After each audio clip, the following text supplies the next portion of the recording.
presented by Capital One. Here we go, a winner-take-all Game 3 from Norman. A trip to the Women's College World Series on the line. A frequent stop for the 8-time champion Oklahoma Sooners, while Mississippi State on the doorstep of history, seeking their first ever appearance in program history. As we take a look at the Super Regional bracket, we've got 3 Game 3s today. Florida and Texas Tech set to start at the top of the hour, and then we'll see Texas and Arizona State later today. As we say hello and welcome you in with the 2-time national champion from the program of Oklahoma, Aaron Miller-Thiessen. I'm Tiffany Green, and you think about this, Game 3 of a Super Regional is unfamiliar territory for Mississippi State. They've never been this far in program history, and you have to go back to 2015 since the Oklahoma Sooners found themselves in this position. And just hearing you say that, I feel the pressure, right? There's an expectation for Oklahoma to punch this ticket. 10 straight years, that's what they're going for. And on the other side of this field, history on the line for Mississippi State, and having a chance to talk to Coach Ricketts before this game. This is the loosest this team has ever felt and looked that she's ever seen. Well, they played free and fun Friday as they were able to notch a win, and how they were able to strike, and when they did so, it was late. It was fundamental, just consistent pressure at the plate, nothing flashy, gap-to-gap base hits. They totaled 15 hits against 3 different arms they faced in Oklahoma. That paired with some very uncharacteristic defensive miscues for OU, a season high with 4 in Game 1. And then Delaney Everett puts the exclamation point on that historic day for the Bulldogs, but the punch back from OU on day 2. And we saw a lot of offense, but it came in 1 inning and 1 inning only. The 3rd inning, they put 7 runs up on the board. Of course, Kendall Wells coming up with a RBI single. And then how about the pinch hit bomb from freshman Lexi McDaniels? Heard someone call her McDamage online. I can see it. Massive swing from the freshie. 7-1 win for Oklahoma.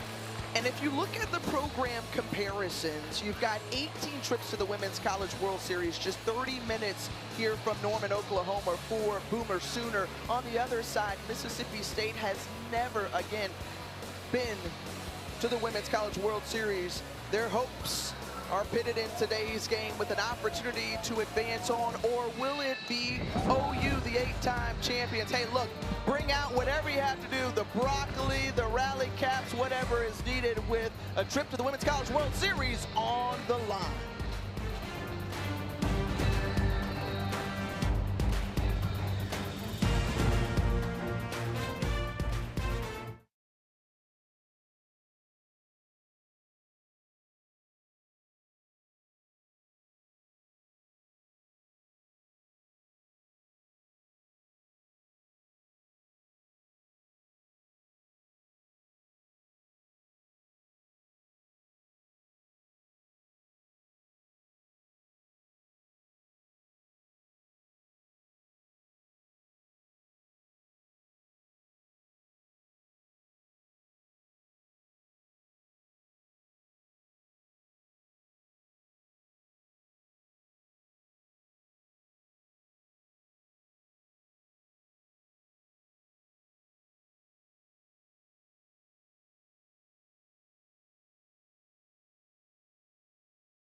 Starts here in this Super Regional for Oklahoma. She started Game 1, didn't have her best stuff, but now the sophomore comes back in an all-important winner-take-all Game 3. And they're hopeful that Miley Wachenio will match up well against this Mississippi State Bulldog team.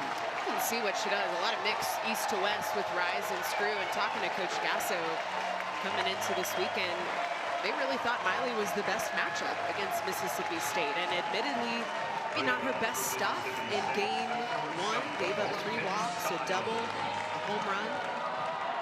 She's going to get the call here in a very important game 3. As we are underway for game 3 of this super regional round, as we take a look at the Capital One starting lineup for the Mississippi State Bulldogs, and Nadia Barbary on deck, one of the seniors on this team, 6 of 17 throughout the NCAA tournament. She's hopeful that her team can come up with timely hits, as you mentioned, Aaron, to try to notch some runs and potentially a win here against OU. A tall task indeed, as Morgan Stiles receives the 1-1 pitch, sends it in to center field, and Agbayane from her second base position goes out to get it, and out number 1. Now, one of the areas that we saw in game 1 Friday that Patty Gasso was hopeful that would tighten up is the defense, right? 4 errors, a season high, uncharacteristic for this Sooner group. They're needing a stronger effort with Huachenyo back in the circle again. These are 2 of the best defensive teams in the nation. Mississippi State second, they lead with 984 fielding percentage, and Oklahoma just behind them with a 981.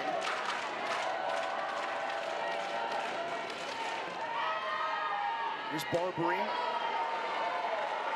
the senior out of Douglasville, Georgia, 2-time second-team All-SEC selection. She's gone 3 of 7 this weekend for the Bulldogs.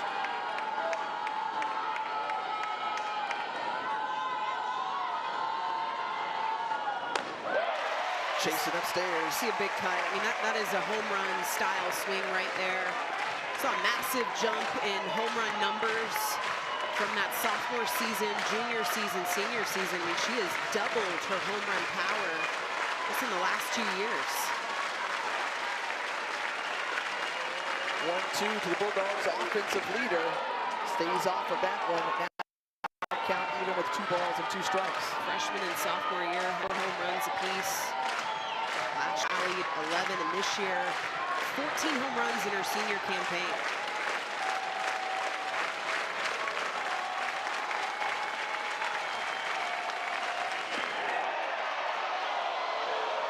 And inside for ball 3 as a very alive and awakened OU fan base here at Loves Field. This fan base has been alive and awakened all weekend.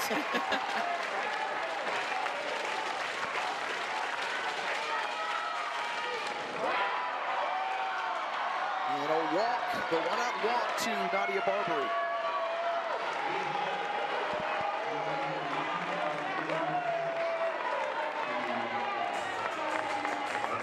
We welcome you into Loves Field in Norman, Oklahoma. Aaron Miller-Tisa and Tiffany Green here with you. A winner-take-all game 3 between Mississippi State and Oklahoma. Bulldogs top half of the inning, seeking their first ever Women's College World Series appearance.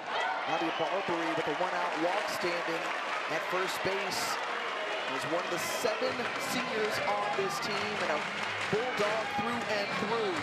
They were able to notch a win Friday in game 1 for their first ever in program history under head coach Samantha Ricketts. There's so much to unpack too with this matchup, not just statistically what these 2 teams bring to the table, but the personal connections between head coach Patty Gasso and head coach Samantha Ricketts. The 1-1 to Zion Romero. The second baseman takes that one high. To your point, Samantha Ricketts played here for Patty Gasso. Was an outstanding player from 2006 to 2009, a 2-time All-American for the Hall of Fame coach, who has notched all 8 national championships. Now, sister Kaylani also played here as well, was able to win one in 2013, your freshman year partner. However, Sam Ricketts trying to become the last Ricketts to make it to OKC.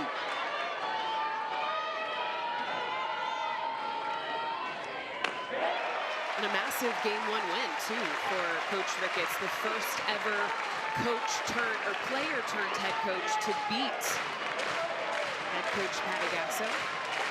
First ever super regional win here for Mississippi State.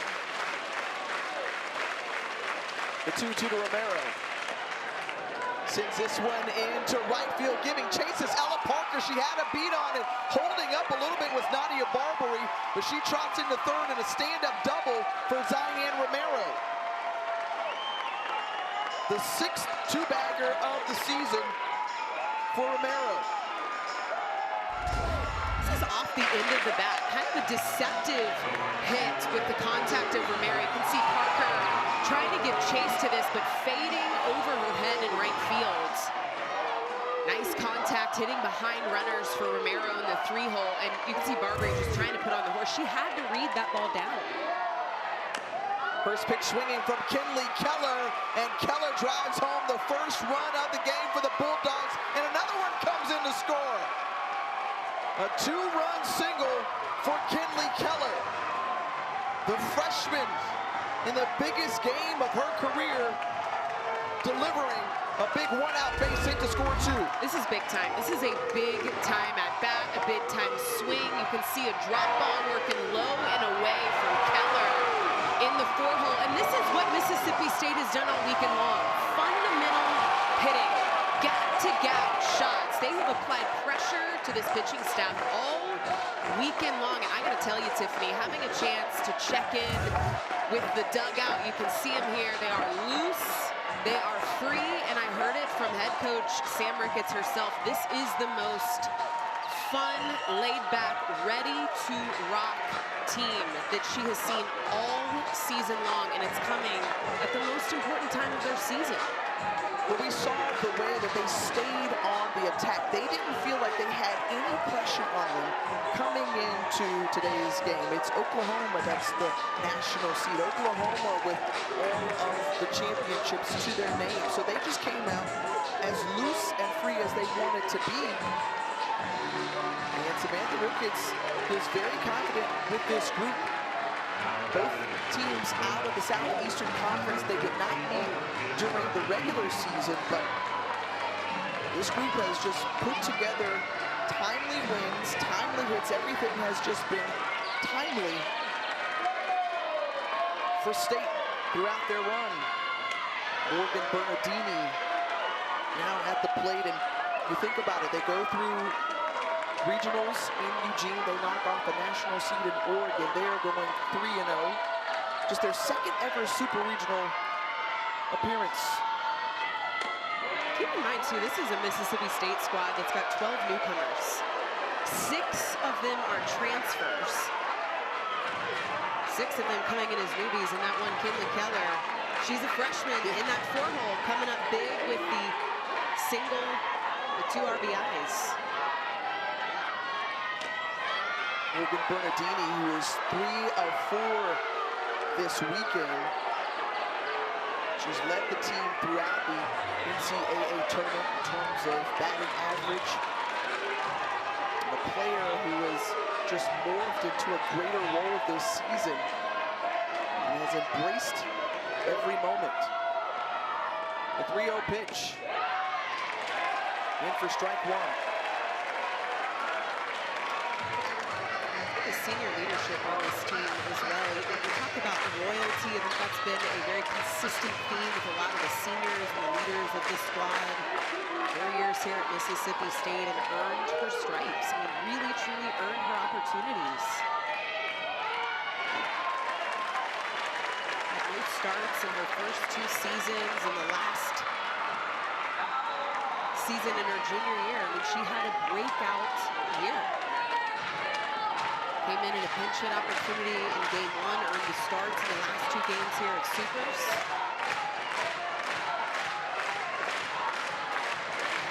And now a full count to Bernardini.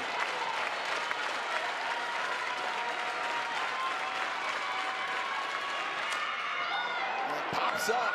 Coming to give chase is Emmerling from first base. Keller retreats to first, and 2 down.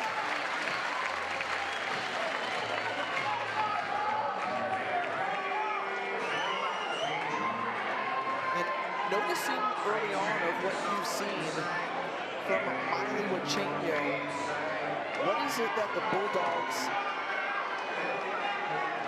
see coming out of her hand? I mean, we talked about the scouting report for her. There appears to be a discrepancy on the field. We're seeing home plate umpire Willie Lopez have a conversation with Patty Gasso.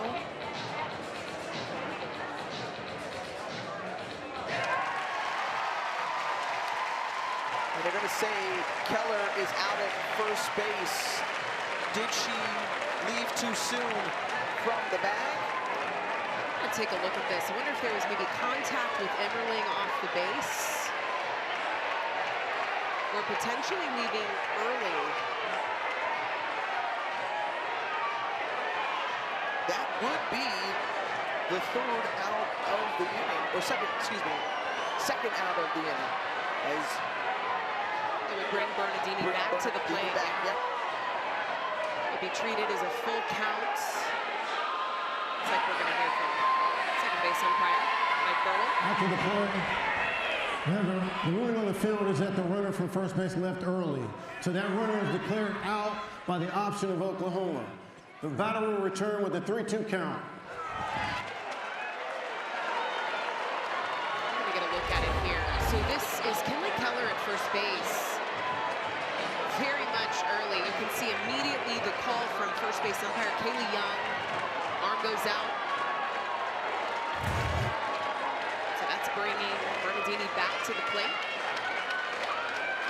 But now no runners aboard and 2 outs as Bernardini fouls it back. I want to go back to your question, though, about Wachenio, about just what Mississippi State is seeing out of her hand.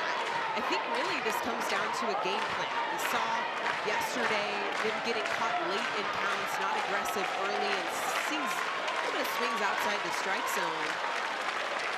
They've managed the strike zone much better here early in this game.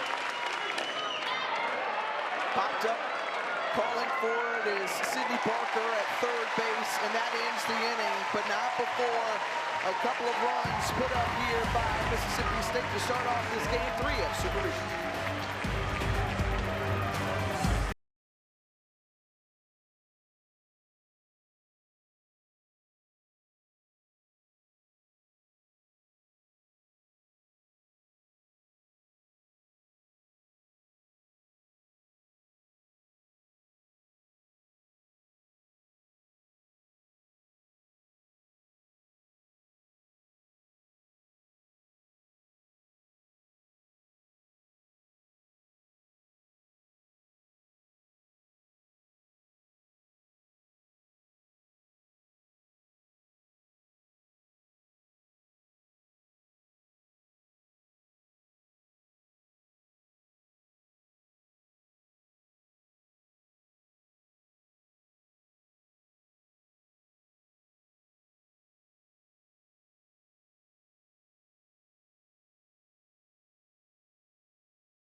Kendall Wells, one of the biggest bats in all of college softball. A multi-home run game Friday to raise her total to 39 home runs on the season, just one shy of tying Megan Grant from UCLA, who set the NCAA record. A phenomenal freshman. We will get an opportunity to see her third in the lineup as we take a look at the Super starting lineup, brought to you by Capital One, a freshman phenom in Kendall Wells, but the protection that she has all throughout the lineup only helps to highlight her even more. How about this? All 4 freshman position players at Oklahoma have 11 home runs at least. I mean, just a nuts, powerful squad. And in the circle, they will face off against Delaney Everett, the winner of Game 1, the junior out of Oakdale, California, making her first start of the season.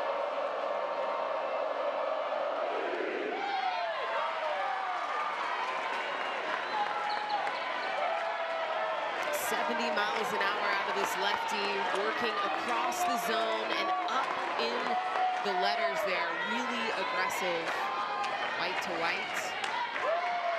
Loved the way she came in Game 1, slammed the door shut. She got the last 4 outs against Oklahoma, and specifically talking about Kendall Wells, Tiffany. 2 on with Kendall Wells up to bat. I think a lot of people would have assumed that there would have been an intentional walk there. Well, Everett had other plans. Got her to pop up. And getting Kai Minor to strike out right here to start off the game. She just brings a type of moxie in the circle that we heard from Taryn McKinney after the game. When I saw this name in the starting lineup, I got chills. There is just something special about Delaney Everett in the circle for Mississippi State. What this young woman has been through, what she has had to overcome for these opportunities. I mean, that's what this game's all about. Coming in just 12 innings pitched this season. She's had to battle through injuries, including a shoulder injury. More recently had surgery, joined the staff midway through the season this year. And now her biggest start of her career as she gets Ella Parker to foul that one off.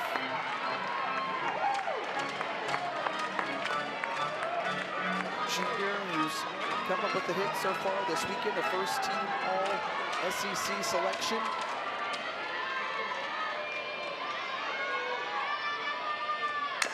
And that one smacked into center field over the head of Tatum Silva, who misplayed the throw to second base, and it's in time. Parker was going for more, and Silva with a bullet to second to throw her out. How many wonderful defensive plays have we seen from Mississippi State? And you said it earlier, the best in the nation in fielding. 984 in fielding percentage. I mean, Mississippi State is so good on the dirt. This is exactly why. A ball clearly over the head of Tatum Silva in center field. She immediately plays this off the wall and a bullet to Romero at second base. Look at the reacts. I mean, this is a squad, again, the communication, the high IQ decision-making defensively for Mississippi State is why they're second in the nation. And now here's Kendall Wells, who we talked about. Wells, who has just been a tremendous watch this season. If you've ever gotten a chance to tune in to watch #1 in Crimson, boy, she has been entertaining with those home run bombs, but also a great defensive player as well behind the plate.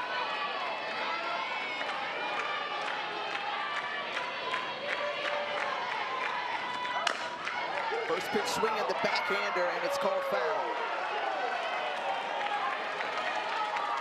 There is an athleticism about Kendall Wells. I still really haven't had the chance to put a correct word on it, the correct adjective to describe the athlete that we are witnessing in this freshman.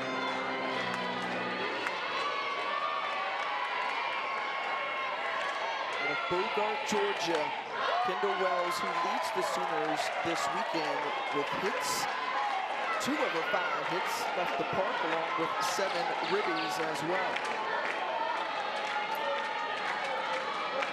USA Softball Collegiate Player of the Year, top 10 finalist, National Freshman of the Year, top 3 finalists this time once more. Nadia Barbary handles it, and the 5-3 put in a 1-2-3 inning for Delaney Everett. A 9-pitch inning for Everett as we move to the second.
The NCAA Softball Super Regionals are presented by Capital One.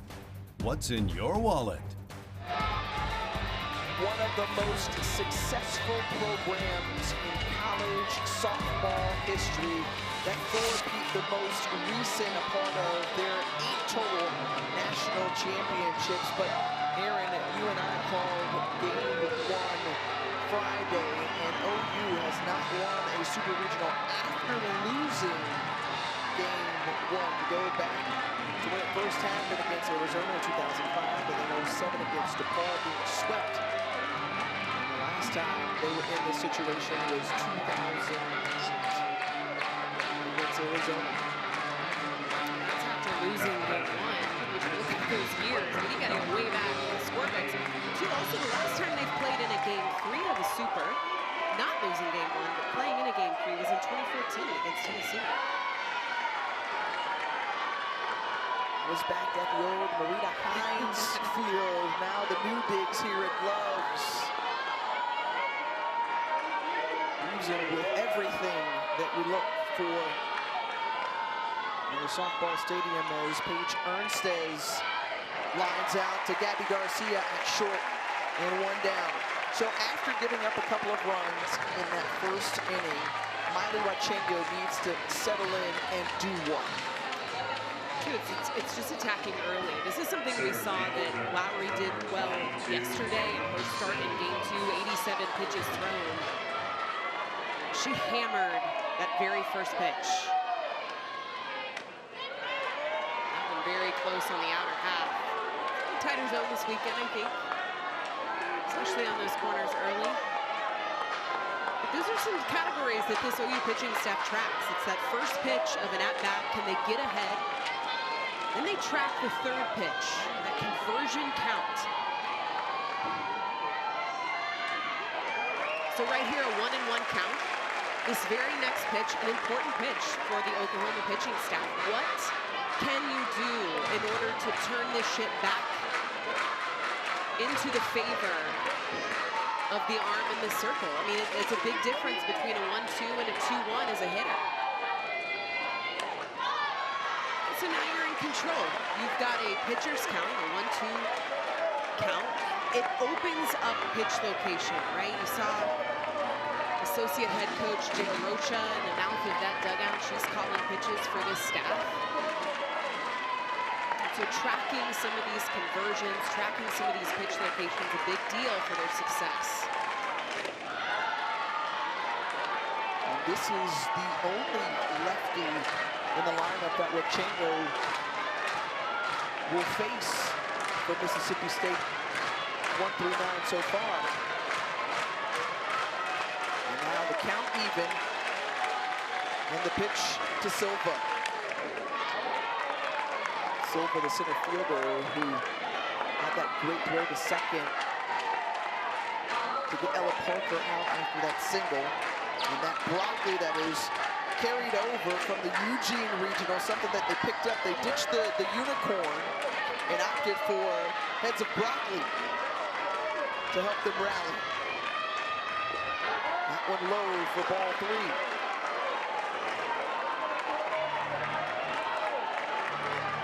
And there is a part of their good luck charm.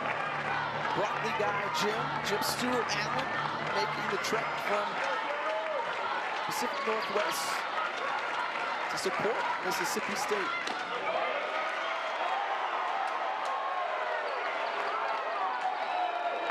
And this has been a location that Wachengo has been fighting for. Saw her fight for it during her first inning. This is a ball that breaks away from lefty Ernstes. And you mentioned the only lefty that Wachengo is going to face in this lineup. Well, lefty's hitting 270 off of her, righty's hitting 189. So she's definitely challenged with batters on the left side of the plate. Looks like the same pitch to me, just standing on the other side of the batter's box. The consistency of the strike zone has been a very hot topic on the social channels. Abby Grace Richardson did commit, they say, As Kaylee Young at first base says she went around, so now an 0-2 count to the senior out of Brookhaven, Mississippi. Gone 2 for 4 this weekend, an RBI double. Almost had a grand slam yesterday.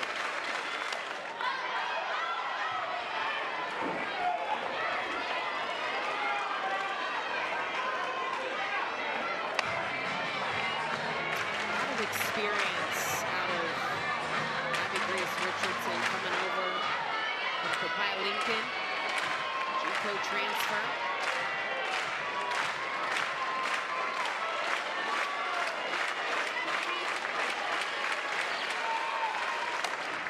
That one off the glove of Wachenio, difficult for Garcia, but she finds a way to recover and throw out Richardson at first. And that's the way you have your pitchers back. We've seen these plays from Gabby Garcia all weekend long. She makes it look so easy. Look at that. From the knees across the diamond, almost the deepest part of the infield. And not just an out, but an out with a lot of time there. Been playing clean softball and trying to erase Friday's 4 errors, a season high, as we mentioned, but I just love that change of direction that Garcia had. Des Rivera, the catcher, steps in now. Softball of Chandler, Arizona is excellent from a shortstop position.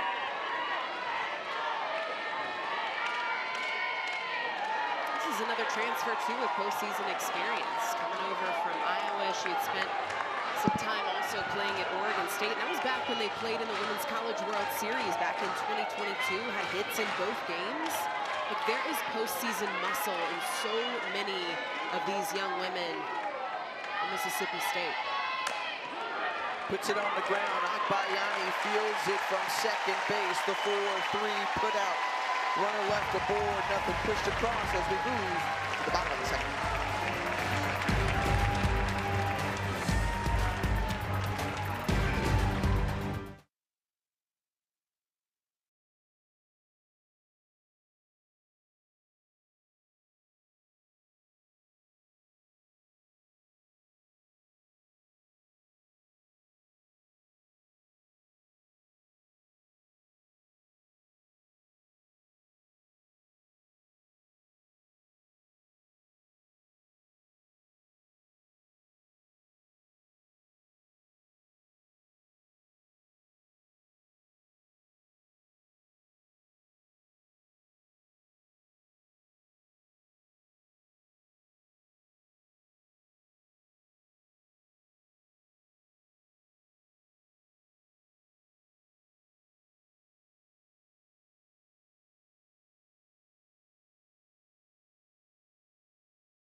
There is nothing like the Women's College World Series. It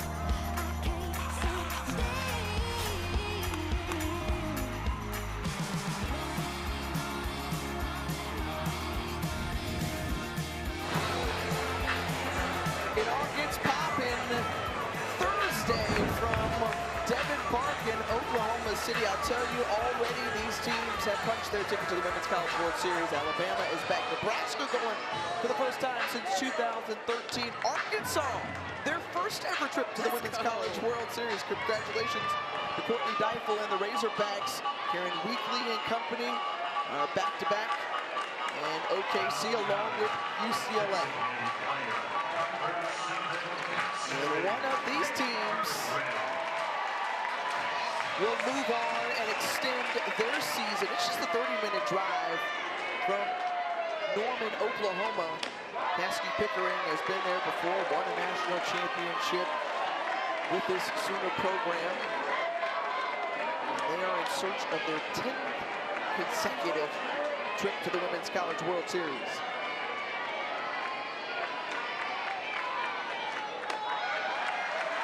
Home runs on the air for Pickering, left side. This is an Oklahoma team that continues to break records. The only squad in D1 history with 5 of the starting 9 hitting over 20 runs.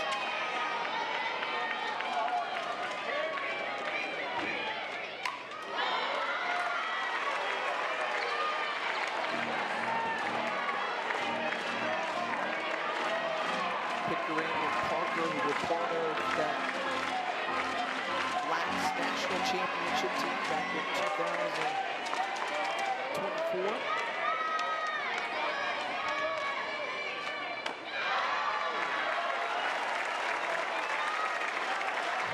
They ran into a Texas Tech team that was hot last year. They're currently in action down in Gainesville against the Gators. The winner of this Super will face off against either the Gators or the Red Raiders come Thursday.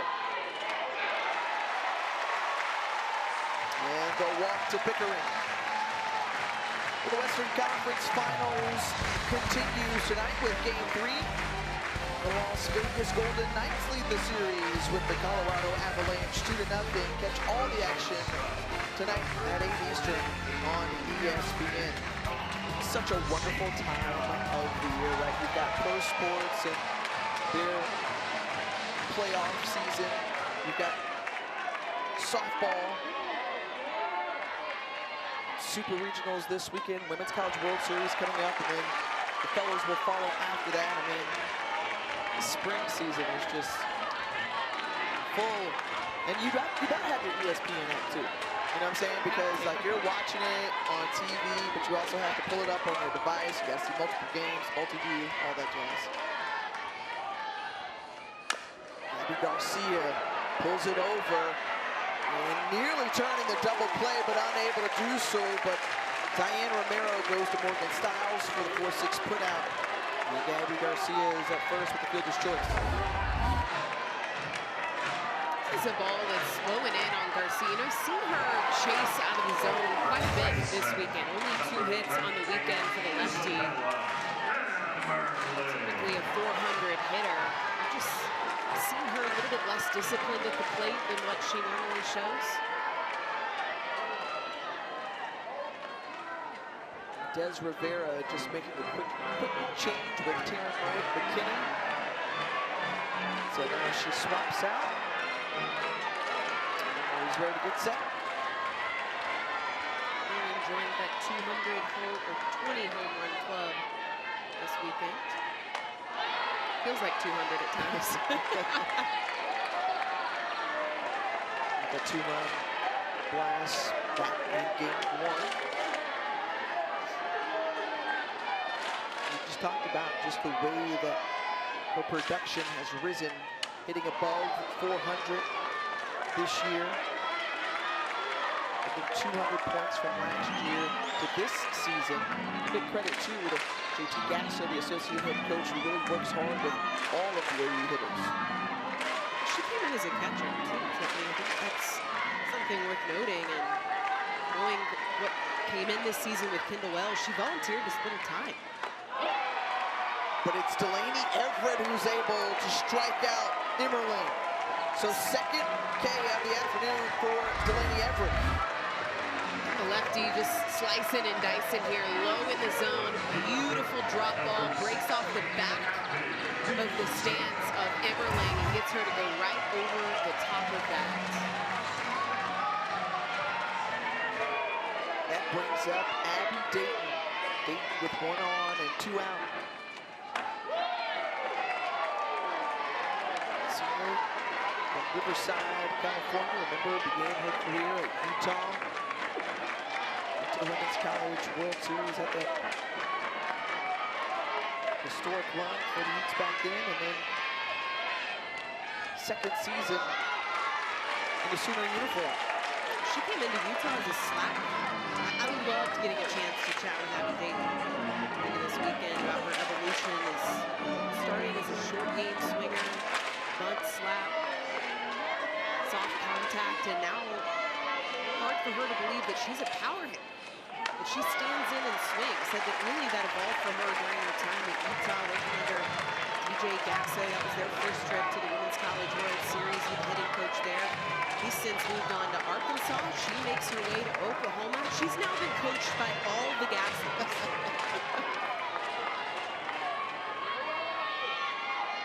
The 3-0 to Dayton. And the walk, so the 2-out walk, that's how we start the inning. Cassidy Pickering, 2-out walk, and now Abby Dayton is awarded the walk. And look who Patty Gasso is calling on to pinch hit in this situation. That's Lexi McDaniel. We saw it last night with Big Hunter at Texas. Her pinch hit magic for a home run in the postseason to help lift the Longhorns over Arizona State. But let's go back to yesterday for Lexi McDaniel. 11th of the season, 4th pinch hit jack for this freshman. We mentioned the power of this freshman class. All 4 freshman position players have at least 11 home runs. We saw Lexi McDaniel's 11th yesterday, 3-run shot in the 3rd inning. But she is described by this coaching staff as one of the most aggressive contact hitters that they have on this team. Freshman out of the Show Me State. Coach Gasso said after yesterday's win that she loves watching Lexi McDaniel at the plate. It's a player that never gets cheated with her swing.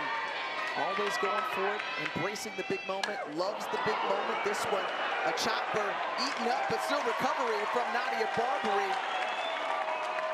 And that ends the inning. 2 runners left aboard. Still goose egg for OU as Mississippi State is up to bat.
Well, a challenge from Oklahoma. So the bottom of the 2nd, not done yet. Patty Gasso using one of her 2 challenges as to whether the ball was fair or foul. They say it went off of Lexi McDaniel's foot in the batter's box, so that she should have another opportunity if she is able to win this challenge. McDaniel would come back to the plate. It'll be a 1-1 count with runners on second, the foul. And here's the look. I mean, it's close. I can see the dirt come up. This ball goes straight down into the batter's box. This look appears to be the top of the toe for Lexi McDaniel, which would pull her back into the batter's box for another pitch. I think the interesting thing there is you didn't see Lexi stay in the box. She immediately took off to first base. Not really the sell job, right, of a ball that comes off the top of the toe. And the important piece of it, as we harped on it each time, is there enough conclusive evidence? Is there enough that you see in that video that overturns the call on the field, which is ruled fair? Let's listen in to Mike Burwell.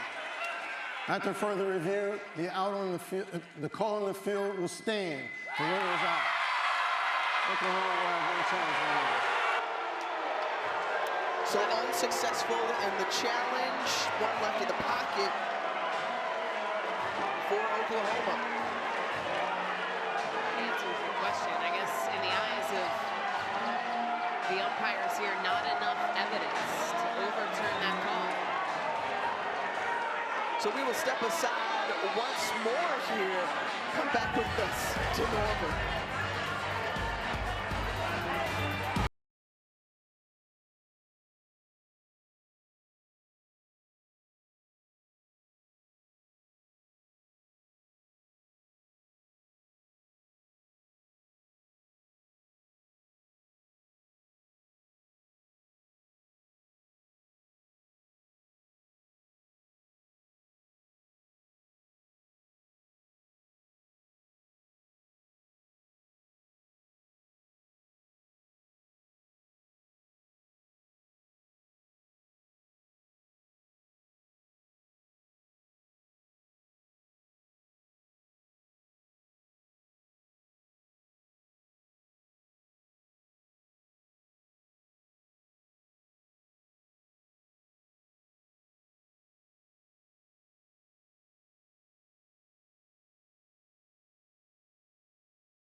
The Ricketts effect is real.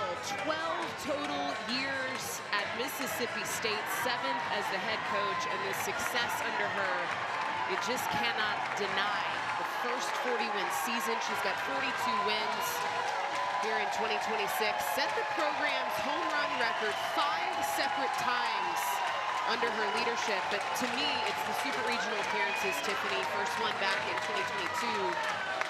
Against Arizona at home, and of course their first Super Regional victory in Game 1 here against OU. Well, she's done a remarkable job, and even a tip to the cap from her former coach, Patty Gasso, just the way that she has built this program brick by brick and continuing to soar to new heights. The second Super Regional in 5 years, you mentioned. And again, the base hits starting to register, starting earlier in this game. Now the third base hit, that one coming off the bat of Morgan Stiles. We saw Morgan Stiles. She hit the Mississippi State postseason hit record yesterday. She tallies on another one here today as a sophomore. Started every single game of her career at shortstop.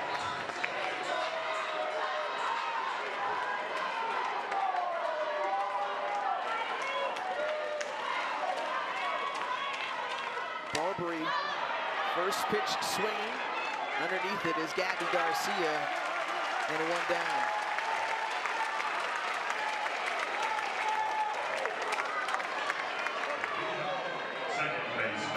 Chenio has challenged the inside portion of that strike zone, specifically against righties. That's a call that she hasn't gotten against the lefties that she's faced.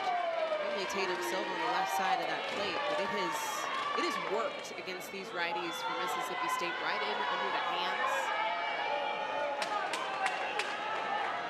Zion Romero, who had that double back in the first, came in to score after Kinley Keller. You think about the success of Samantha Ricketts, but you also got to shout out Tyler Bratton, right? The associate head coach, 13th season on staff, played baseball at Mississippi State. He was there and arrived the full season before Ricketts, but these two have really worked well together for the time that they have been there. They were part of Van Studeman's staff before Ricketts took over, and just a great pairing all the way around of helping to build that roster, that culture, and instilling that state pride. We've talked about defensive success for both of these teams. Tyler Bratton really oversees defense here for Mississippi State. On-field defense, base running, that's his area of expertise.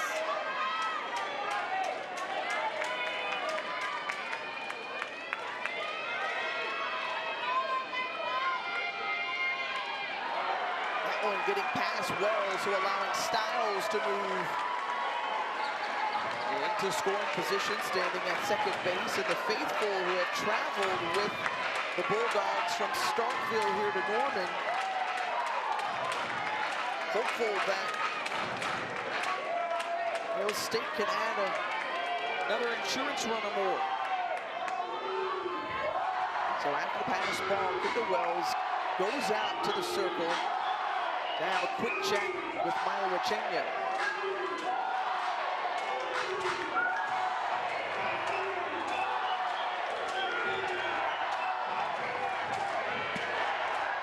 Just a quick temperature check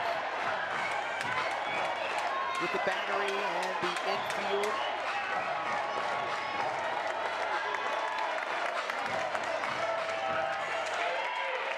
Chenio, an Ole Miss transfer in the circle for Oklahoma, was at the Women's College World Series last year with Ole Miss. That one out to Kai Minor. And tagging up is Morgan Styles, and slides underneath there as the ball pops out. So now State has a runner 60 feet closer to home with 2 outs. And Morgan Bernardini, rather Kinley Keller, coming to the plate. She knocked in the lone 2 runs of this game. Associate head coach Jim Rocha coming out to have a word. Talked about Chenio, the experience from Ole Miss coming over to Oklahoma. We saw that brief talk, the check-in with Kendall Wells. I mean, this is a young arm, a sophomore arm that focused specifically on poise of the mentality in the circle. Spent a lot of time with mental performance coach Bill Moore this year, working with Oklahoma, wanted to polish the composure on the mound. And it's greatly improved. She feel like that has been the difference between her performance last year in the Women's College World Series postseason run, coming into Oklahoma knowing exactly what the expectation was going to be for Chenio. And look, when you think about the 52 wins put up by Oklahoma this season, they were regular season champs, as I mentioned, in the SEC. They've never really wavered at the plate. We knew it, the outstanding defense that they had, but the area of concern slightly has been in the circle.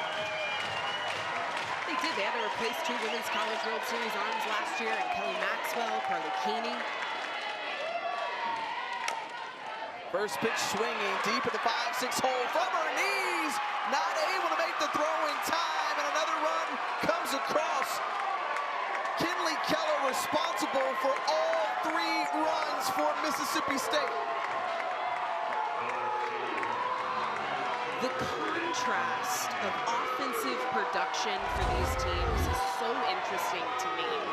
There is just something gritty and athletic and fundamental about Mississippi State and their approach at the plate.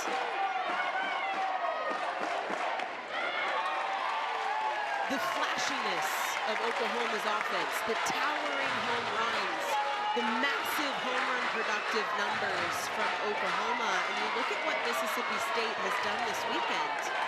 It's gap-to-gap hitting. It's passing back. It's never saying die at home plate. The late inning rallies, the 6th and 7th inning, those 9 runs that they scored in game 1, it has just been consistency they have applied to the staff of Oklahoma.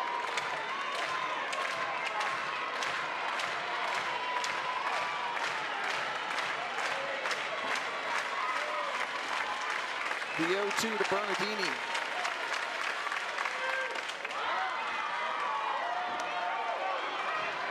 And you said it from the beginning, when you had your conversation with Sam Ricketts before the game, just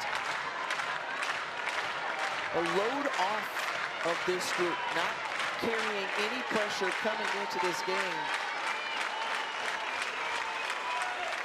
With obviously so much at stake, the response there from Wachenio getting the strikeout. First K of the game for Miley Wachenio. Can this be the spark that Oklahoma's looking for?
In action today, and obviously all eyes right now on who is going to be the last 3 teams to punch their tickets to the Women's College World Series.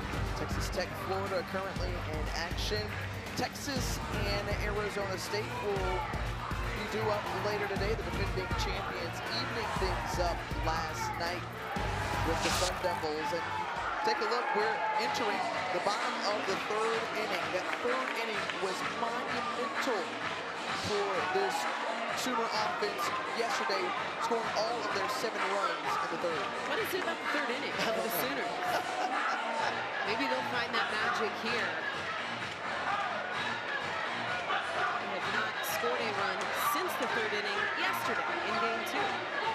All 7 runs came via the 3rd yesterday. So due up this inning, Ailana Agbayani, Kai Miner, and Ella Parker.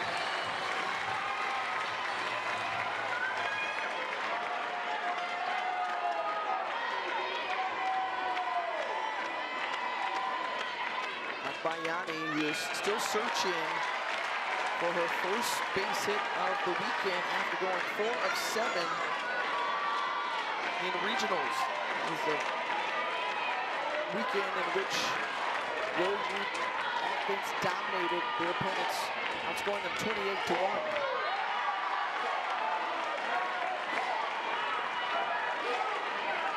Agbayani, a senior coming over from BYU. A lot of speed from the left side. Has the ability to use that short game to challenge this defense. Without a doubt, the fastest player on this team. You say Agbayani over Kai Miner. Oh, Strong. Wouldn't you love, wouldn't you love to see that leg race right there?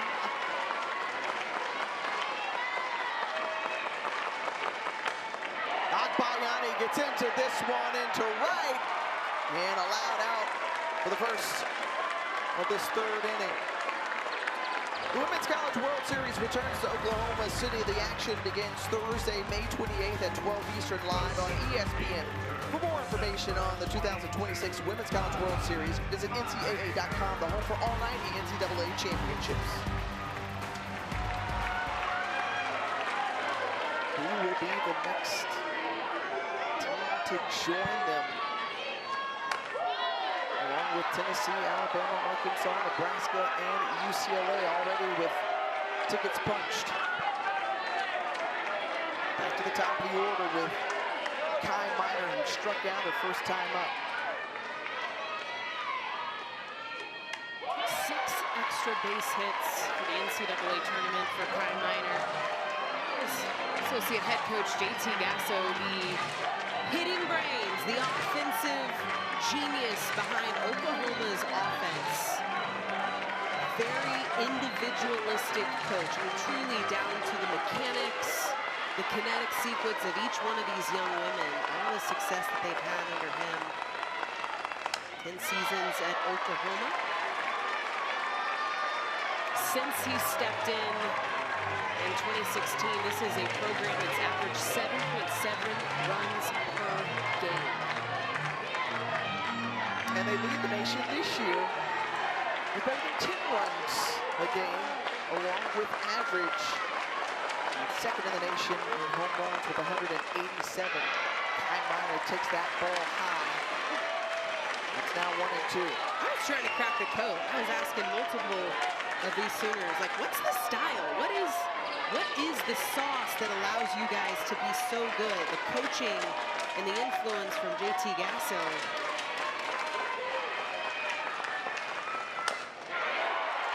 And that one smacked into left field, and Kai Miner is aboard with a one-out base hit. The only answer I got was everybody's different. From Kai Miner to Abby Dayton to Kendall Wells, up and down this order. The care, the detail, the coaching for each one of these young women coming from associate head coach JT Gasso.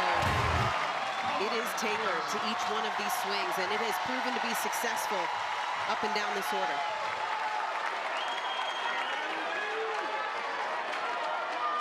Parker at the plate, Wells on deck. The pitch to Ella Parker is low for ball one. Also, you think about the 17 stolen bases for Kai Miner. Patty Gasso mentioned yesterday that she looked to put a little bit more pressure on this Mississippi State defense. They did a delayed steal yesterday, so will we see Miner take off in this instance? Outside for ball two. She's got 17 stolen bags on the year. As we mentioned, her wheels.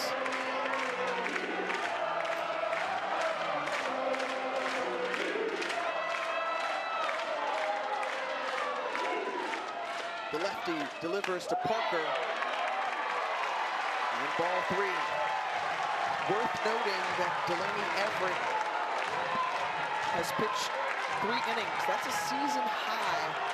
Go back to April 17th at Texas A&M. Now in this third inning, do we see Everett beyond now? That's a question mark that will have to be answered by the Mississippi State coaching staff. But here, a 3-1 count with some activity in the bullpen for the Bulldogs. And the pitch to Parker. Now count full after that swing.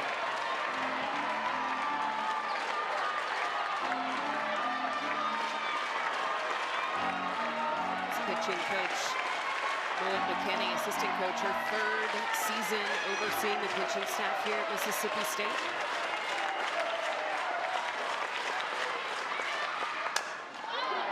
Parker lifts this one into the outfield, and coming to get it is Morgan Bernardini, and 2 away. That sets up the big bopper in Kendall Wells. Just to remind our viewers of the home run race that has been this season, one of the more entertaining things to watch in this Division I college softball season. The chase right now, Kendall Wells trailing by just one home run behind Megan Grant, who holds the NCAA single season record. Wells 0 for 2 against Everett. I think about game 1, there was 2 on with Wells up to bat in the 7th, and you and I talked about it. Is this going to be a walk situation? Is Everett going to put her on base? And she went right at her. She got her to pop up, a massive out for Mississippi State. And Wells still looking for her first hit off of this arm. And that one hits Wells in the helmet.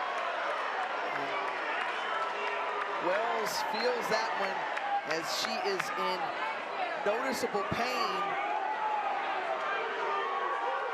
And Kendall Wells shaken up greatly after that one. Patty Gasso going to check on. We saw the broken part of the helmet.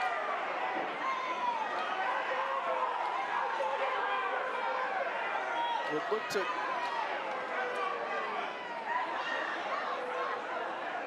crack a piece of it in, and she is still being tended to right now. And she is kind of wafting back and forth right now, grabbing that left jaw where the impact was from the ball.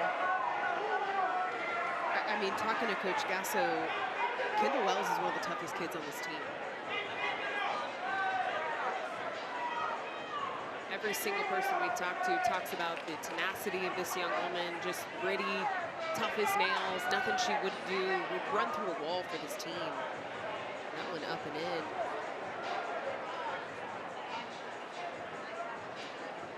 Just think about her position on the field as a catcher. It's a beating. Already taking a beating behind the plate, and there.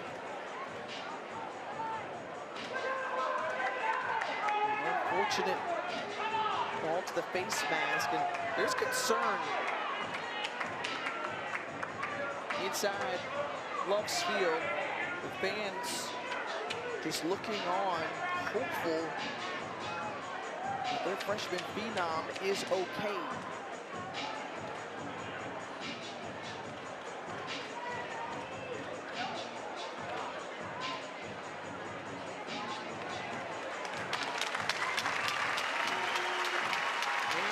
Run for Wells. You also have to consider concussion protocol come into play as well. She looked a little woozy there. We hope that she is okay as she walks back to the dugout and will get attention from the athletic training staff.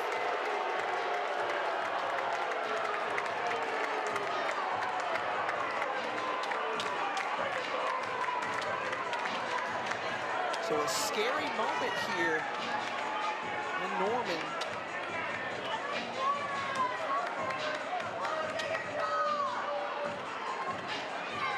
We're going to have a pinch runner for Kendall Wells. It's going to be Tia Malloy.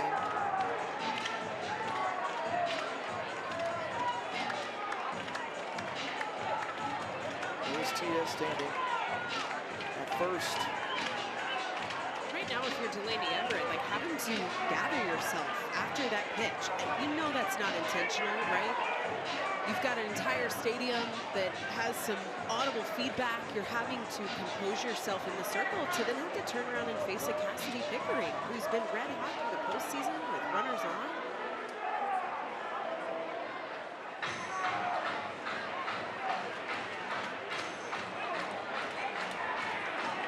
We've mentioned before, you said it too, a young lady in Delaney Everett, biggest start of her career.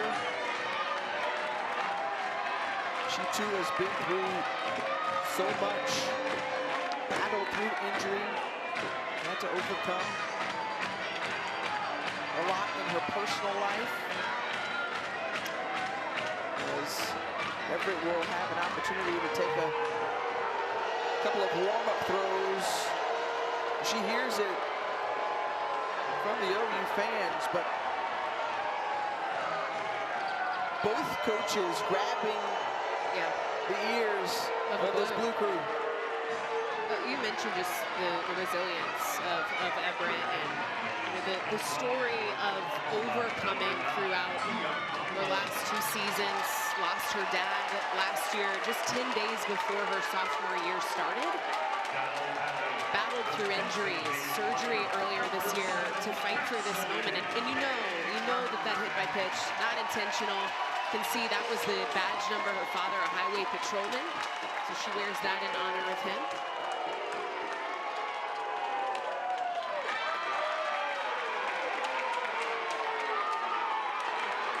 Now back to play with Pickering standing in, 2 runners aboard, 2 out.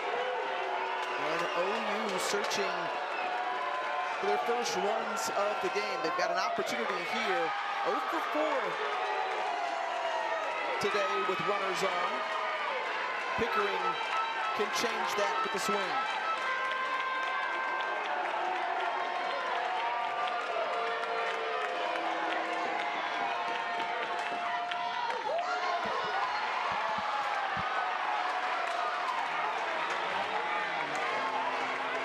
Glad to see Kendall Wells in the dugout looking on. She's got that ice bag for the left side of her face. Kendall Wells, Cassidy Pickering, so good with runners on. Just under a 400 average with ducks on the pond, specifically first and second base, a 350 hitter.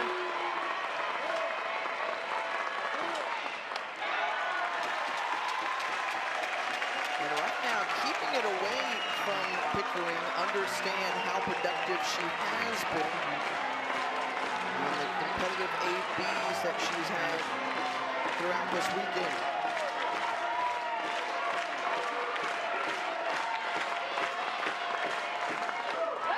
Big cut there, and what a strikeout for Delaney Everett and the Mississippi State Bulldogs. You see the emotion from the Bulldogs, who also come in as underdogs. Everett having to compose herself to face one of the toughest bats in this lineup. Sits down Cassidy Pickering with the curveball and head coach Patty Gasso when we come back.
Welcome back to the NCAA Softball Super Regionals presented by Capital One. Back here in Norman, a 3-0 ball game as we move to the top of the 4th. Joining us now, Oklahoma head coach Patty Gasso, and coach, a very scary moment last inning with Kendall Wells taking that ball to the face mask.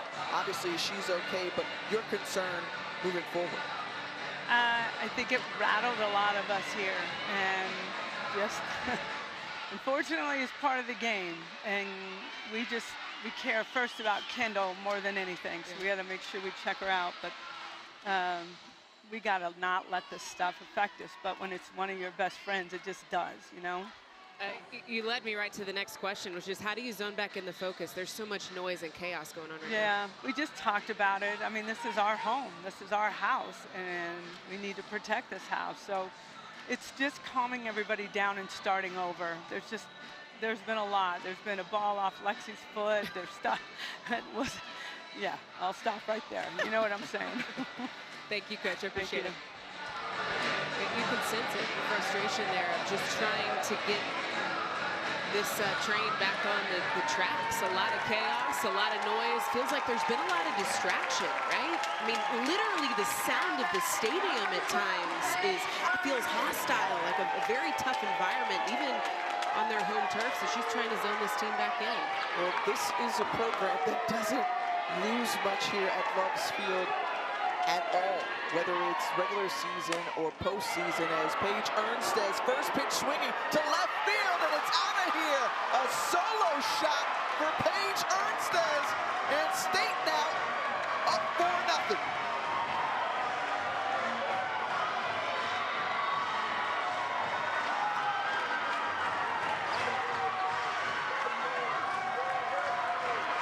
Her 4th home run of the season. And the sophomore provides a little extra insurance, and that draws Patty Gasso back out of the dugout. It's the second home run that Wachenio's given up, and this is just too sweet over the strike zone against Paige Ernstez. An absolute bomb, pull side, power alley monster. And we have talked about the importance of momentum for both of these teams. And speaking to both of these programs coming into this weekend, they both mentioned both generating momentum, managing momentum, and it feels, Tiffany, like all of the momentum is in the driver's seat right now of Mississippi State and Oklahoma making a change now in the circle. The afternoon is done for Miley Wachenio as a new pitcher standing in the circle. The freshman, Berkeley Zakay, will tell you more about it when we come back.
Tough day at the office for the sophomore Miley Wachenio. 5 hits, 3 earned runs given up in 3 innings pitched. And Berkeley Zakay now coming in relief for her, the freshman out of Niles, Michigan.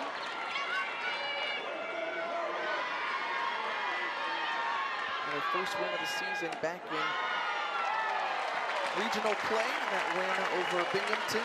Gave up 1 hit on base on ball in 2 innings of relief. They called on her again. We've seen 2 changeups already in 3 pitches. This is a rise ball arm, a changeup arm, and a young arm, Tiffany. You can't stress that enough. A big situation here to get the call as a freshie.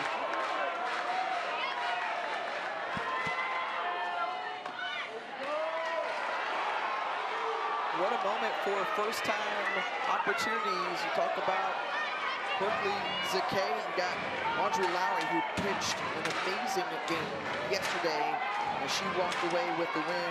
Complete game effort for her. She's warming up in the bullpen. if needed.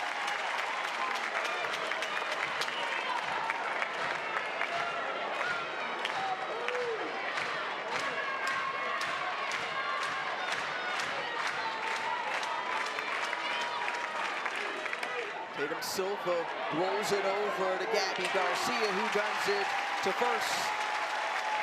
And one down.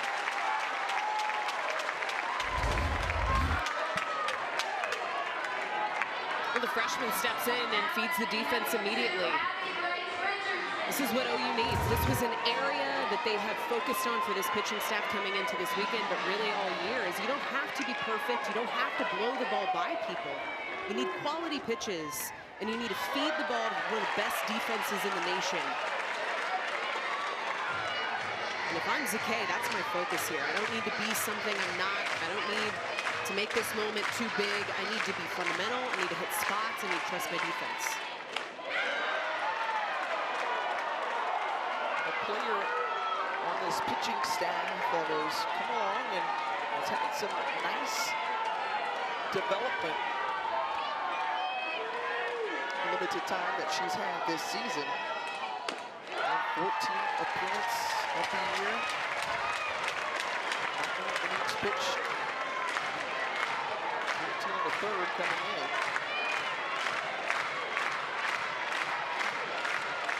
But now I have the count to Abby Grace Richardson, 1 and 2. The pitch on the way.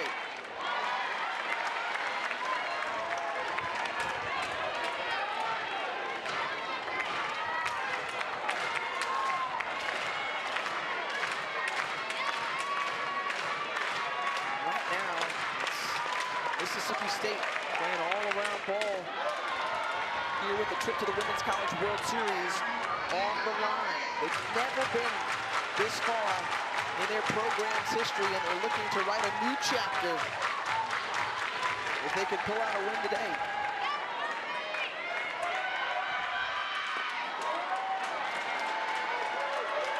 It's interesting to see more of the off-speed coming out of the hand of Zakay, too, because that's not been a pitch that Mississippi State has been very successful on. True change-ups, hitless. They've only had one hit off of an off-speed pitch. There's the off-speed offering, and down the left field line and rounding first base. And the double for Abby Grace Richardson, as she continues her hot hitting during Super Regional round. Right on cue. First time we've seen Mississippi State be on time for the changeup. This is still a bit early, but it's down the line past Barker. And Abby Grace Richardson finding that double. Consistent, steady pressure. That has been the name of the game for Mississippi State. 3 hits on the weekend, a couple of doubles for Richardson. The third extra base hit this afternoon for these Mississippi State batters.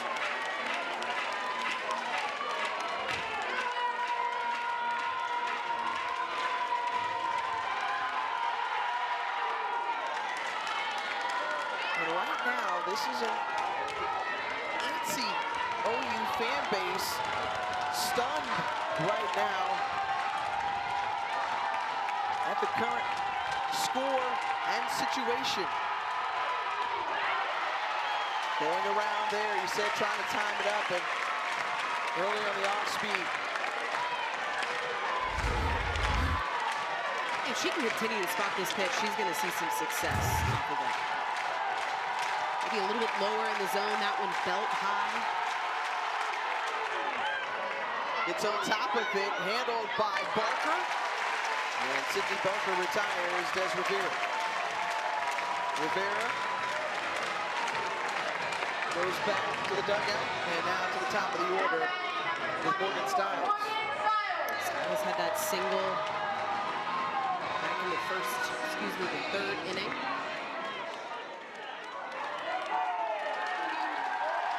You see the first 4 innings, the first 2 they collected 6 hits.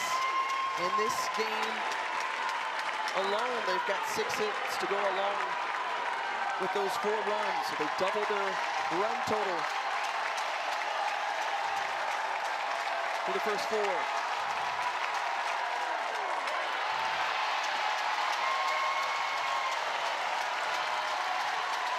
You can feel some momentum brewing here for the freshman in the circle. Zakay starting to hammer that strike zone now. An 0-2 count against Styles.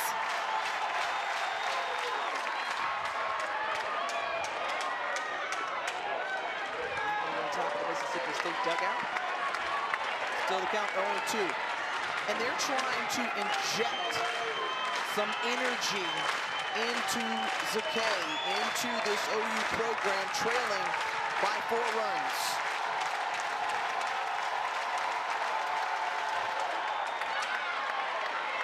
And back again on top of the roof.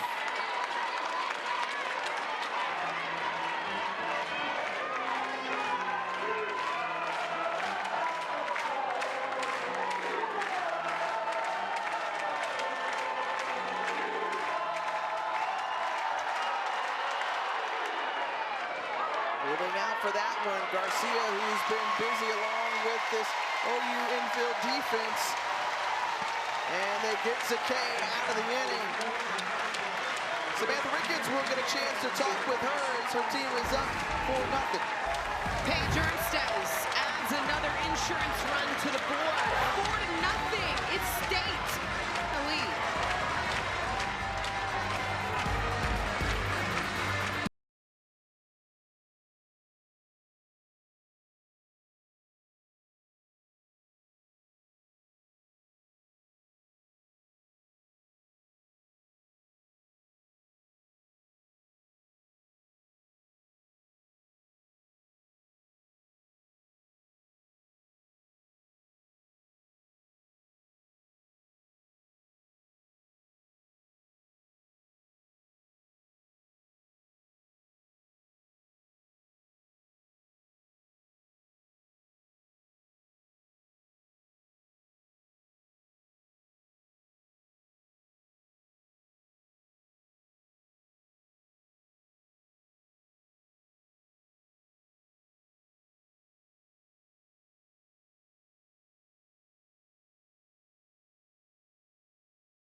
Mississippi State carrying a 4-0 lead as we head to the bottom of the 4th inning. Bulldogs head coach Samantha Ricketts joining us now. And coach, you've talked about your team coming out on the attack in an environment like this. How is it that you've been able to keep your team dialed in?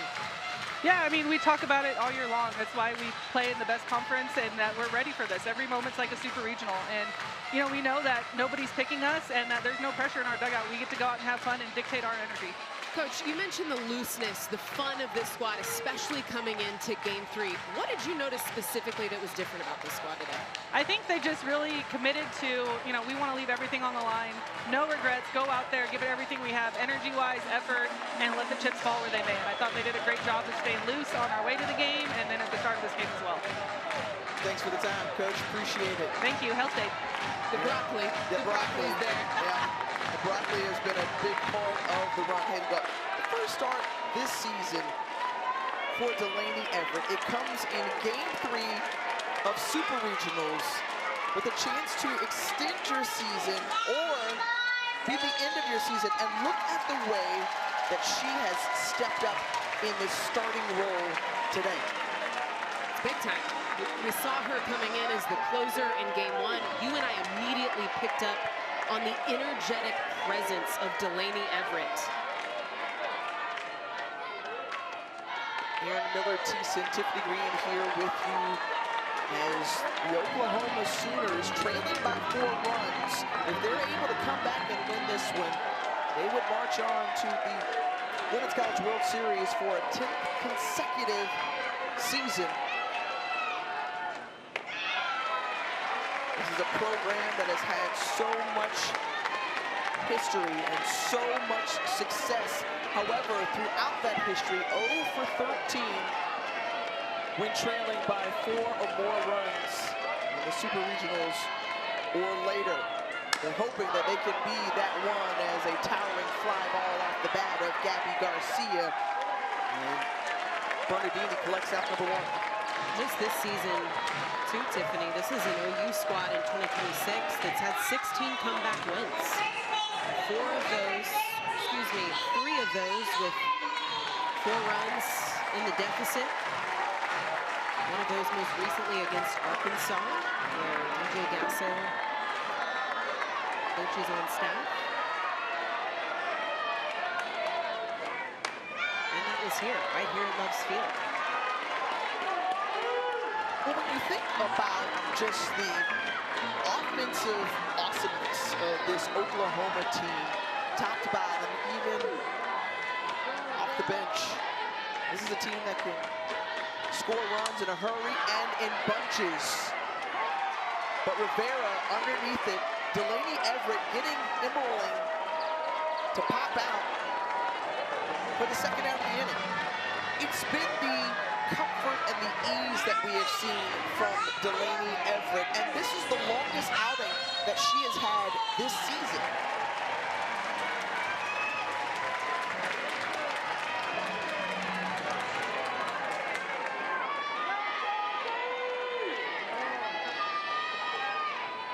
Brings up Abby Dayton with 2 outs and a strike in to the lefty. We asked Coach Ricketts about Delaney this year, just being year 3, highly scouted, even through the injury, the personal overcome of just situations that she's dealt with losing her father. This is an arm that has no secrets, especially coming into her 3rd season. Teams know her, they know how to scout her, how to prepare for her, and so what was the edge for her this season? Is continuing to move the ball through the zone, especially late in that break-in plane. Dayton sends this one into foul territory in left field, and a 1-2-3 inning, just like it was back in the first. State on top.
Well, let's get you up on how we got here. First inning, it was Mississippi State scoring first. Kinley Keller bringing home a couple of runs to take a 2-0 advantage, and then she produced yet another run in the 3rd inning She's got 3 of the 4. She has been hot. This is a group that has just not backed down. And then you like that insurance right there for Paige Olmstead if you're a State fan.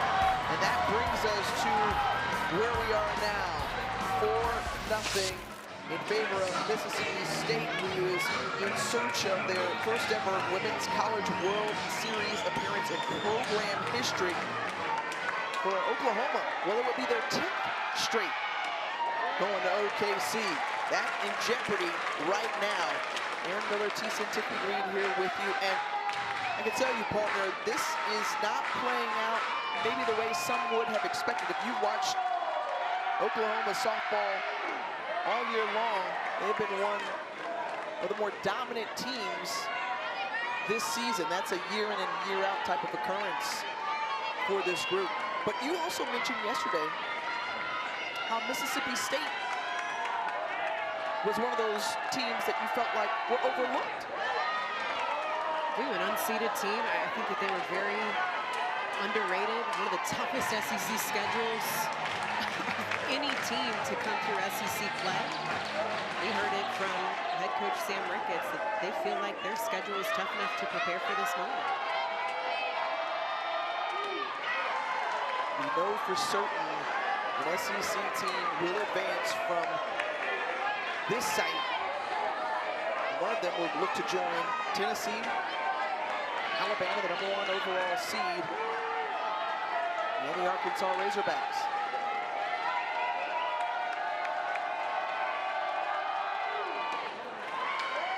And the leadoff walk to Nadia Barbary to start off here in the top of the 5th. So here's something we know about Oklahoma. This head coach Patty Gasso coming out to have a word with her defense. This team scores a lot of runs. Top 2 in the nation in runs scored. Chasing a record for the most home runs just behind UCLA. I mean, this squad is gonna score runs. And so right now for Mississippi State is 4-0. Well, now you also have Audrey Lowry entering the circle. Remember, she was yesterday's winner. She picked up her 23rd after that Game 2 performance. She's looked great. She's had the most appearances for this senior staff over the last 10 games, and they have called on her before, and they're going to call on her again to try to keep things the way they are and give that offense you talked about, Ching. She was excellent yesterday. 87 total pitches against Mississippi State.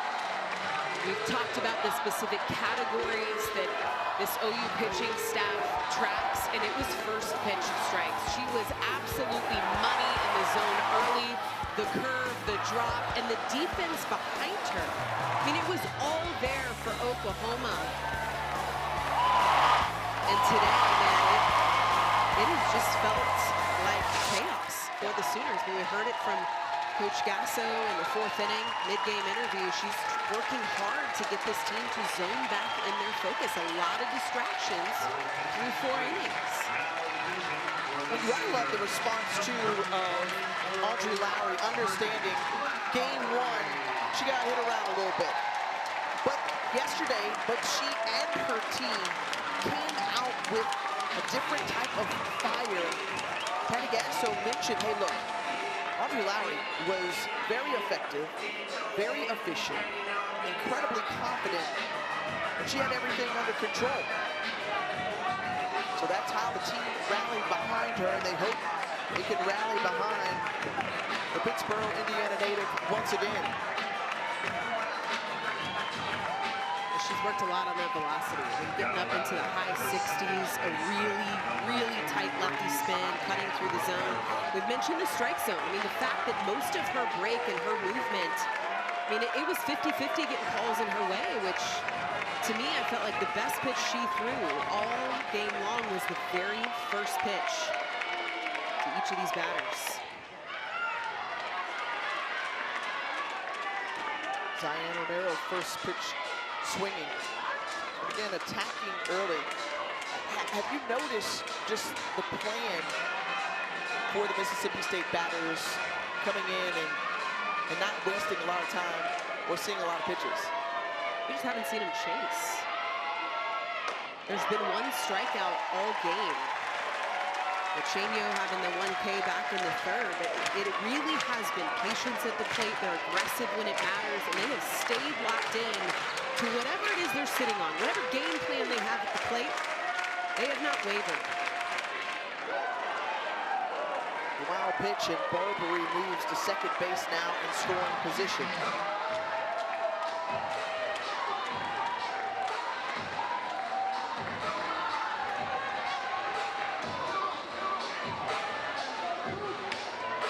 Sam Ricketts coming out, going to make a change and bring in a pinch runner for Barbary. So it's going to be Alan Supin who comes in, the freshman out of Phoenix City, Alabama. And a big voice in the dugout too.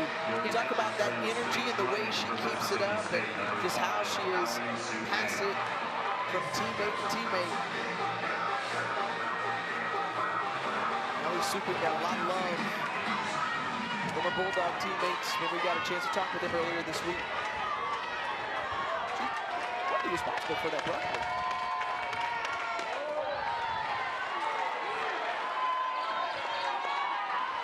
She eyed down broccoli guy out in Eugene last weekend.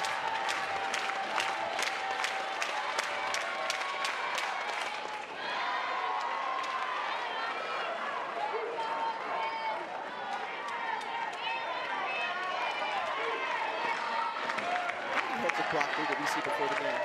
I think there had to at least be like one for each on the roster. 20 plus heads of broccoli. The 2-2 to Romero. High for ball 3. Full count now.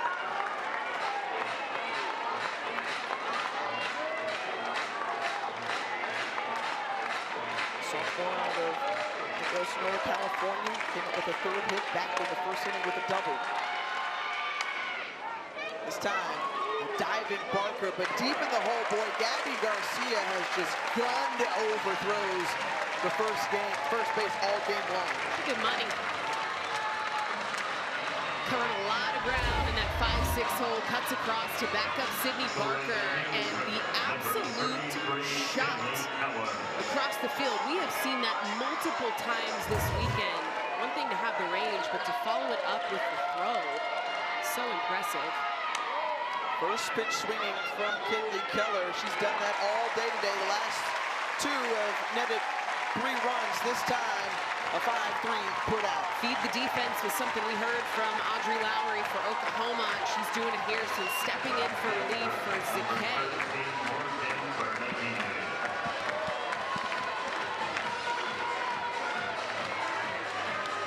So Supin still hanging out there at second, and Morgan Bernardini now has an opportunity.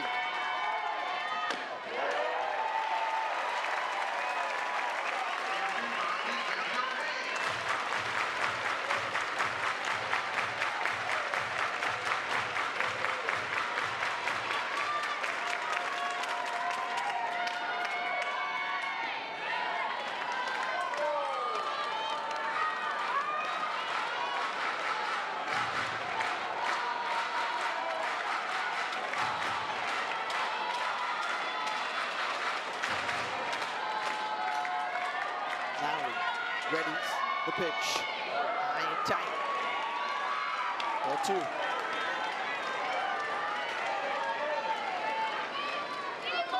Cincinnati coach Jim Rocha, who was out for the majority of this season battling cervical cancer. It was a devastating loss earlier this year for this pitching staff.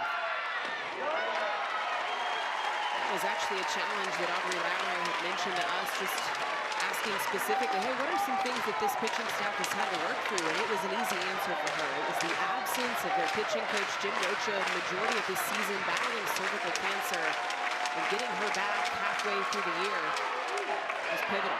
Bernardini lays into this one into left field, and a 2-run shot for Morgan Bernardini.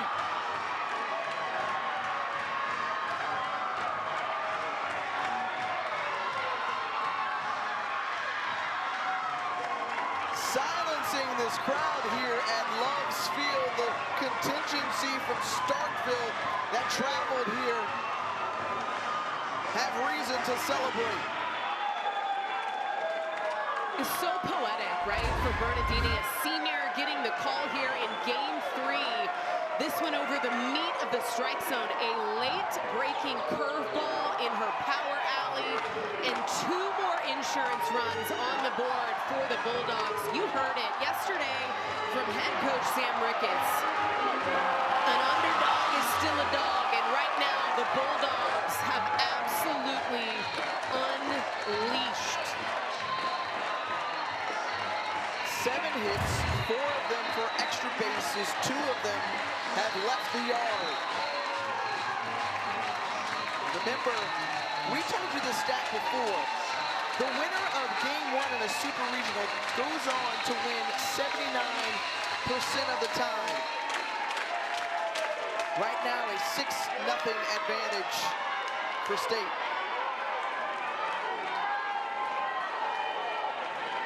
Paige Ernstez, the last time she was up, she lifted 1 out of here. Well, they call her pinch hit Paige, which is what she did the majority of her freshman year. That was the experience that she collected coming into the pinch hit role. Last year, 9 for 28 with 5 extra base hits, 8 walks, and she was a stud off the bench. The fly out to left, and that ends the inning. 8-9, and back to the top, due up for Oklahoma, but Mississippi State going to work, sending them yard, the 4th home run for Morgan Bernardini, and the Dogs on top, 6-0.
Unseeded Mississippi State Bulldogs carry a 6-run lead moving into the bottom of the 5th inning. The Sooners have never come back from a deficit of 5 or more runs in their NCAA tournament history, which is wide-spanning. 8 national titles for this program, but one of the things that they have not done often or had to do often is come from behind.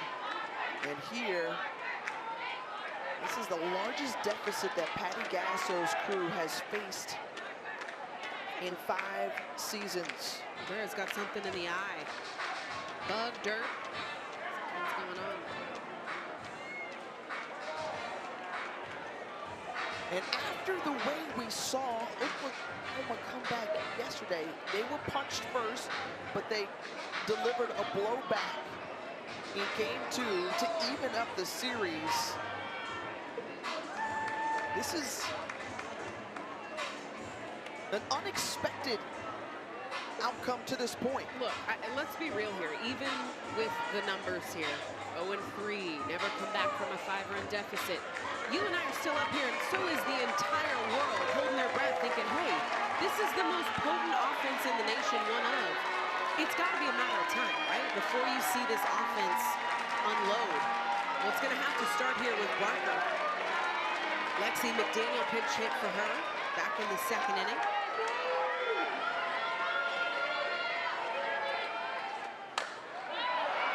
Barker sends this one flying to left field, and at the warning track, Bernardini has it.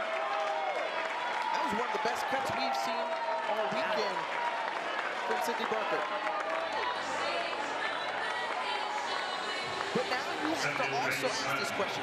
This is, again, we talked about the uncharted territory from a program history perspective for Mississippi State, but their lefty has never pitched this deep into a game this season.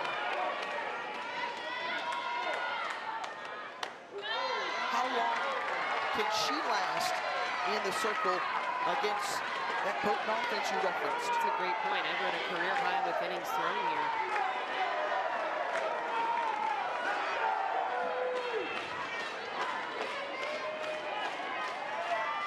Ilana Agbayani at the plate now.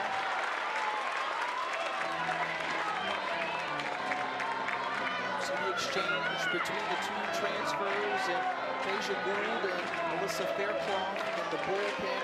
Shipful praying for a miracle here, and it would be if Mississippi State is able to hold on and punch their ticket to their first ever Women's College World Series.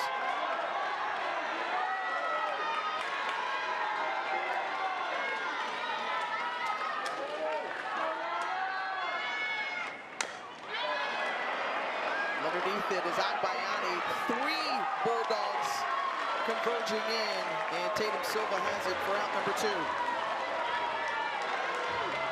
Just the fact that we haven't seen a home run, right, from a squad that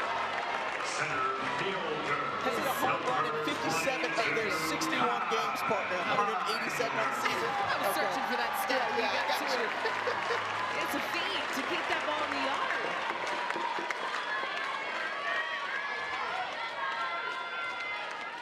Kai Miner, fly ball out to left. And 3 fly ball outs.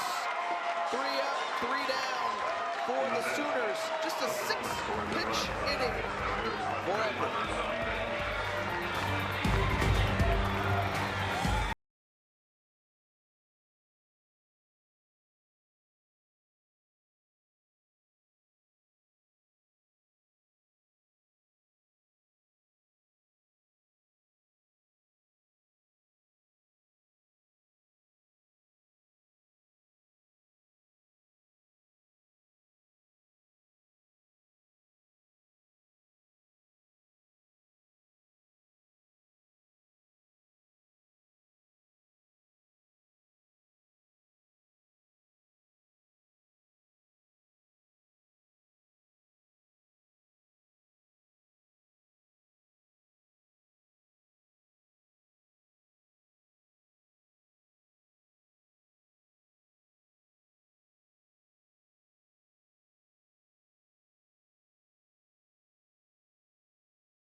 The #1 scoring offense in the country has been held scoreless through 5 innings as Oklahoma trails 6-0 against Mississippi State.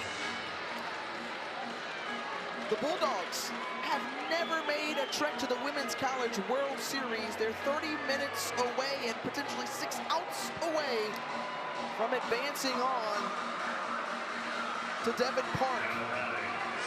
It's been 9 straight trips for this Oklahoma Sooner program. They're trying to make it 10 straight.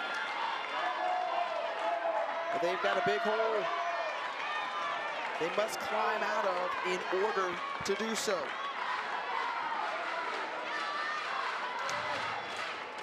Largest deficit that we have seen from an OU team in the last 5 seasons. Trailing by these 6 runs. And Agbayani off the quick hop. And the toss to first, and Tatum Silva is retired. The defense has held up. The infield has been busy today, and they've made plays. 180 from what we saw Friday. They cleaned things up, shored things up yesterday, and again here today.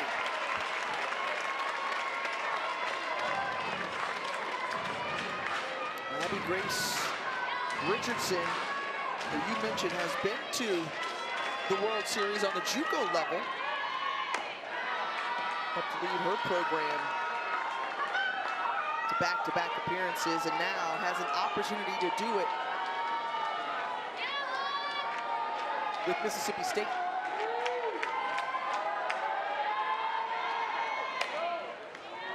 Off the face mask of Lowry, charging Agbayani, but she's not going to be able to throw it in time. And Richardson is aboard safely. Grace Richardson, a senior, only played 13 games here as a junior and was a JUCO tournament MVP in 2023. Hit that grand slam in the national title game.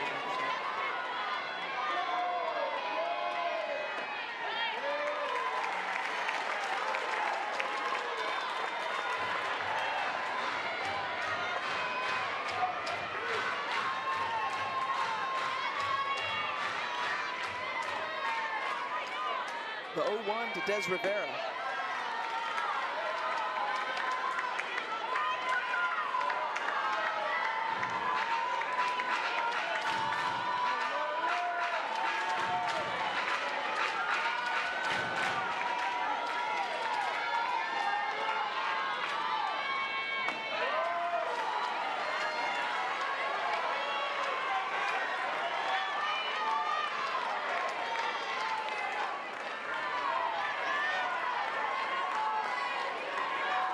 Richardson at first, the pitch from Lowry.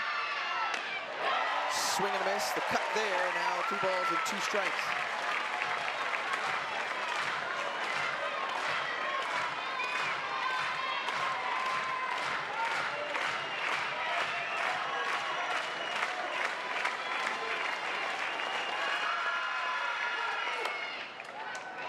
One flared into right. Parker is underneath it, and 2 down. Bottom half of the hour, and Miller Thiessen, Tiffany Green here with you. And Mississippi State is trying to pull off the upset here at Loves Field to march their first ever Women's College World Series. If they can hold on to this win, or this lead rather. And after picking up their first ever Super Regional win Friday under Sam Ricketts, the former OU All-American, she now stands in line to take them even further. And the base hit from Morgan Stiles. So 2 runners aboard and 2 out here in the top of the 6th. And this is a Mississippi State team that wants to tack on some more insurance. They're encroaching upon run rule territory as well. I'll tell you the way it feels right now in this stadium. You and I getting a full sense, a full weekend of this environment. It feels like a fan base in a stadium that doesn't quite know what to do with themselves. It's quiet. It's a little eerie. There's not a lot of energy or momentum that you feel is brewing in the stands. And frankly, this is a program and a fan base that just isn't used to feeling this, being down 6 runs with their season on the line. I mean, that is a muscle that hasn't been repped to the point we've made in 10 years. Familiar territory, to your point, and we saw the OU fans try to give some energy in the 3rd and the 4th to try to get them going. Obviously, the scary moment with Kendall Wells being hit the helmet with the ball, and obviously she's been tough enough to enter back in the ball game. But to your point, Aaron, this crowd is stunned right now. That begs the question too, then how do you make sure that you don't play tight? You know, moving forward. You had a 6-pitch inning for OU batters last inning, 1, 2, 3. How do you make sure you don't press, understanding you don't have many outs to work with your season on the line? And this is all coming with a team that, per Coach Gasso, this is one of the best offensive teams that she's ever coached. That she feels like there's no weakness. Truly, one of the best freshman classes she's ever had. Defensively, one of the best teams on the dirt she's ever had. And going to get it and snagging it out of the air is Agbayani. Well, we'll have an opportunity to see one of those best offenses in the nation coming up to bat with Parker Wells and Pickering.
The NCAA Softball Super Regionals are presented by Capital One.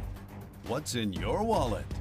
The fingerprints of Patty Gasso everywhere, even in the opposing dugout. Sam Ricketts, who spent 2 seasons as a graduate assistant for the Sooners, now facing off against her former team and alma mater. Hey, look, she was the first former player to notch a win against her Hall of Fame head coach, and now she's trying to do something that has never been done before in Mississippi State softball history, and that's move on to the Women's College World Series.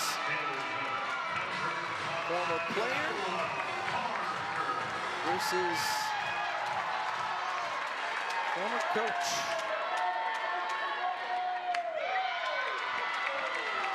What a homecoming it has been thus far for Samantha Ricketts, who knows that at any time a ticking time bomb can go off with this Oklahoma offense, with the way that they've been able to produce runs via the long ball specifically, but also how they're able to hang double-digit runs as an average for a season.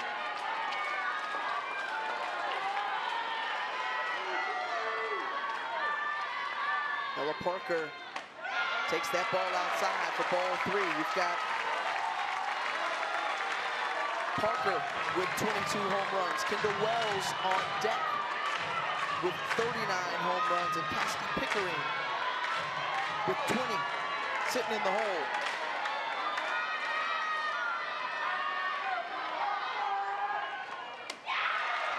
Really nice walk there by Ella Parker. Just looking at my scorebook here, I mean, the last 7 batters have flied out. They popped up, flied out. The ball has to be on time with the barrel. Right now, the swings just look too big.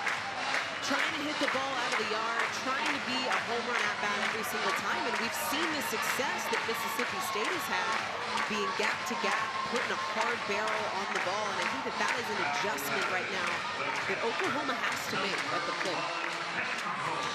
To this point, it's been Delaney Everett who's had the best of Kendall Wells this weekend. But Wells feeling that stinger from back in the 3rd inning. Would like nothing better to send one flying.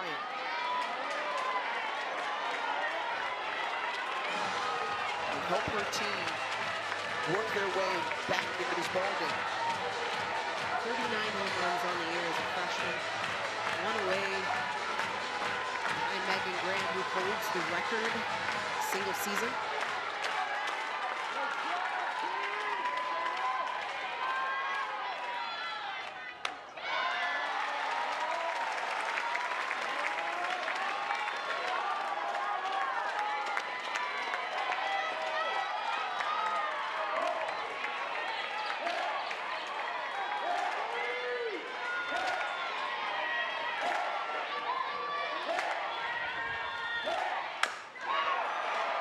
One flying out to left field, and Wells is retired. You talked about the number of fly balls that we've seen for the last couple of innings.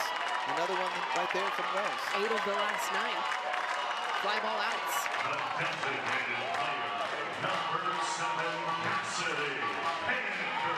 And this is the meat of the order, if you will, although it's so stacked from top to bottom. Very little weak spots in this lineup for OU, but your best home run hitters coming to the plate. We saw Wells, saw Parker, now Pickering. Gabby Garcia on deck.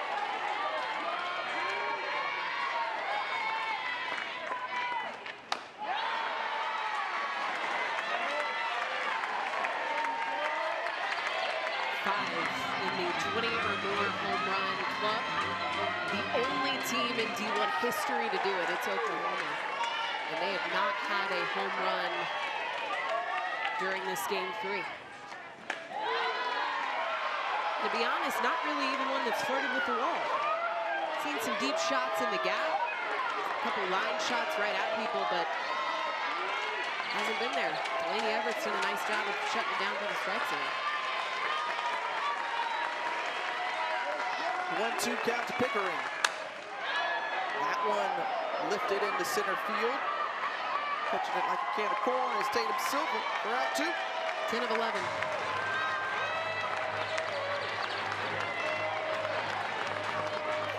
Again, you saw that graphic for those home runs. That's how they're stacked in the lineup, 2 through 6. Garcia, another one of them. But right now, 0 for 7 this afternoon with runners on.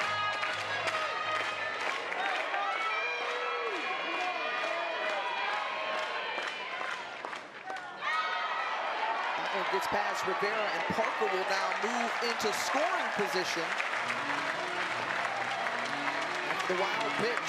If I'm Gabby Garcia, my goal right now would be hit the ball as hard as I possibly can on the ground.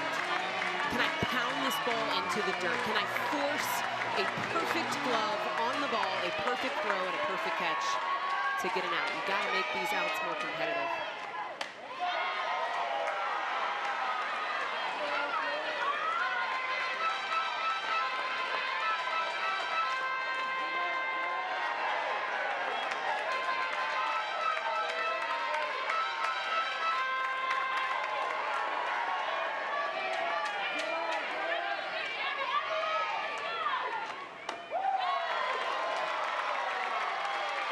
It's just outside for ball 2.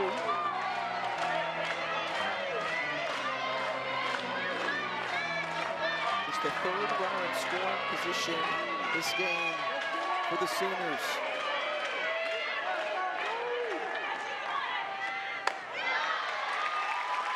High for ball 3. Now 3-1 the count. Remember, this is a career high innings pitched for Delaney Everett.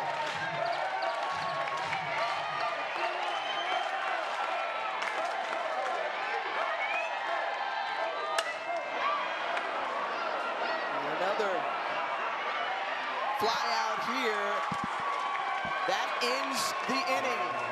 Just 2 hits allowed by Delaney Everett.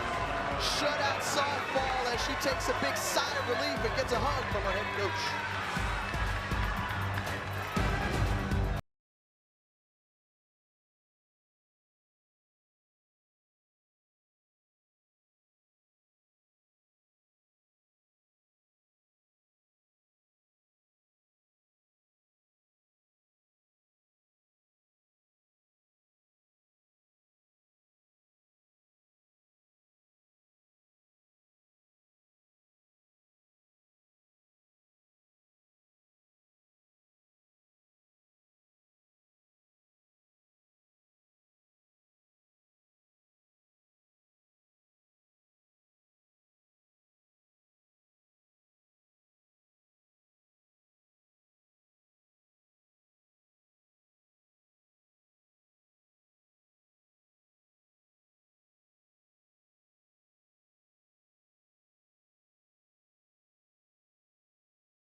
A 6-0 lead for Mississippi State heading into the top of the 7th inning as the Bulldogs seeking their first ever Women's College World Series.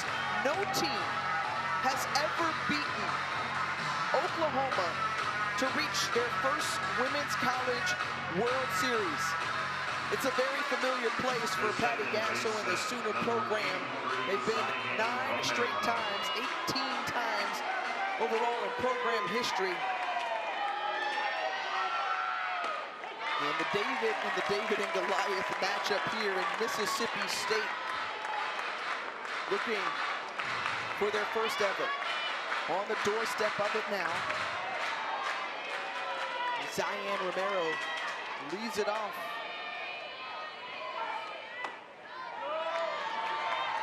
What this team has done offensively too, Tiffany. I mean, this is a Mississippi State squad that hadn't scored 6 runs in a game since April 19th. They've done it twice in 3 days.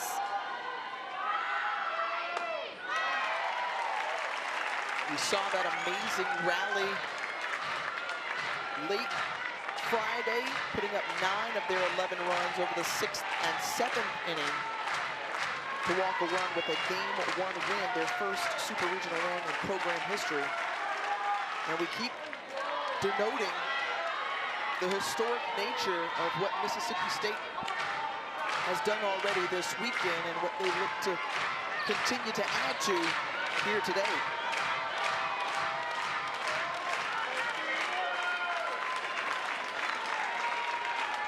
You remember Ole Miss, Texas Tech made their first ever Women's College World Series appearance last year. It was the Red Raiders going all the way to Game 3 of the Champ Series against Texas. Just a reminder, the defending champion Longhorns currently in action against Arizona State over on ESPN News.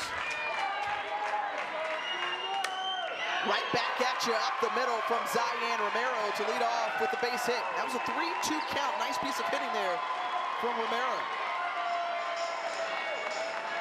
Second hit of the ball game for Zion. She gets kind of caught up right on the hands, but is able to push this barrel through contact. A nice extension up the middle of the field and a leadoff run. Mississippi State, we talked about the history. Arkansas punching their ticket for the very first time this year, and a chance here for Mississippi State as well.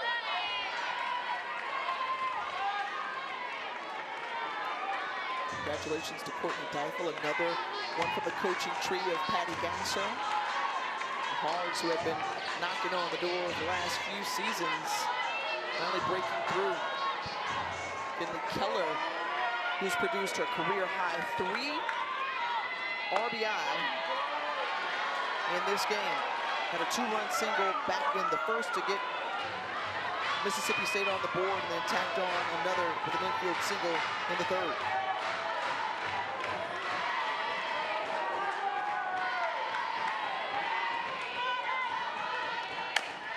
Finley Keller drives it over to Gabby Garcia from her knees, makes the throw to second, and gets the lead runner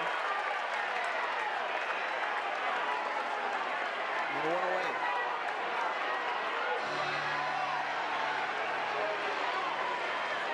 And Patty Gasso coming out of the dugout and having a quick chat with Mike Burrell over at second base. The question here was if Romero potentially got in the way of the attempted throw to first base, trying to roll up that double play.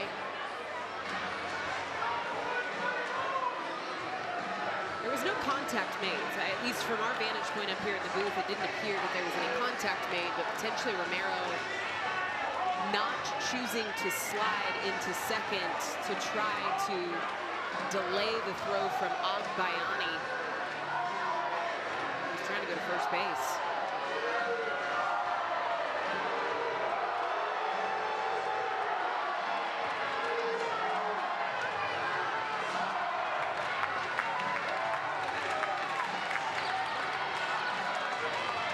Patty Gasso is still trying to figure out answers this unsolved riddle of, and they've gotten to this point trailing by 6, and trying to just find any area of window, try to swing things in their team's favor.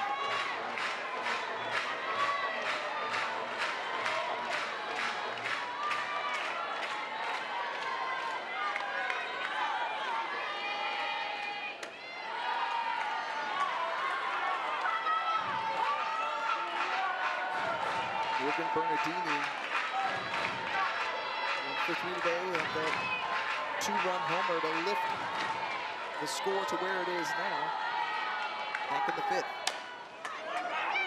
Parker off the hop, handles it. They try to turn the double play and successfully do so. The 6-4-3 DP.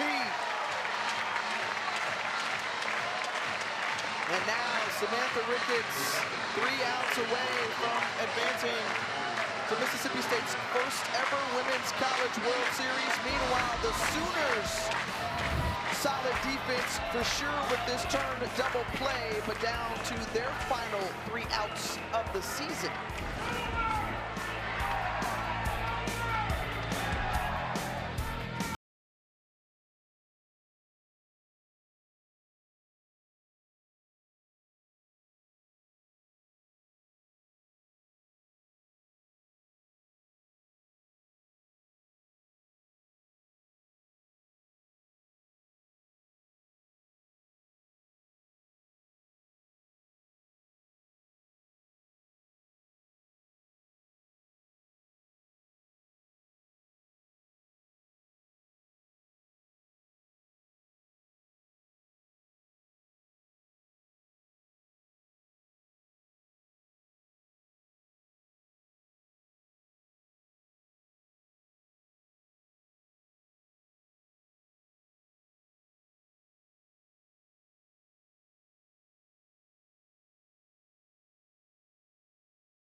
to take a look at our Capital One rewarding performance, and it goes to the junior, Delaney Everett, the lefty in the circle, who has held this OU team to just 2 hits so far.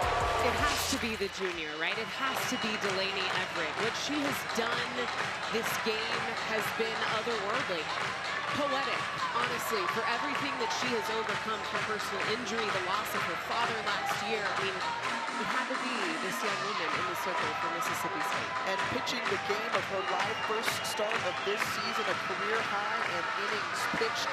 And right now, 3 outs away from helping her team advance to their first ever Women's College World Series in program history. Patty Gasso is hopeful for a turnaround here, and very quickly in the bottom of the 7th, with their 10th consecutive trip to OKC on the line.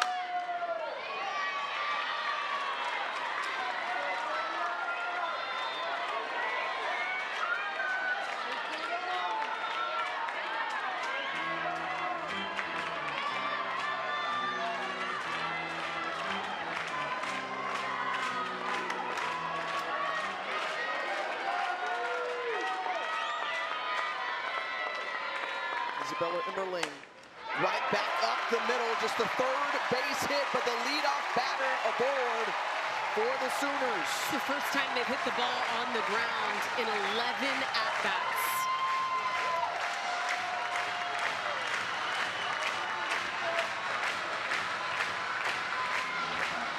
Patty Gasso coming out the dugout, and gonna ask for a pinch runner. Cheney Helton trots to first base. Sophomore Oklahoma native.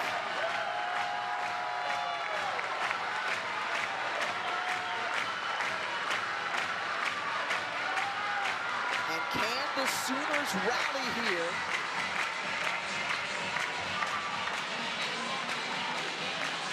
Try to put up 6 runs to tie, or perhaps walk it off. I have to continue to reference where we were last weekend in Lubbock as Texas Tech was down their final strike and came off and had one of the most unbelievable comebacks we have ever seen. It's been done. The Red Raiders advance and make back-to-back Women's College World Series appearances after their win over Florida. The first 2 for that program. Under head coach Gary Glasgow. The last time the Sooners came back from 6 or more runs, you had to go back to 2018 when they were able to top the Wichita State Shockers.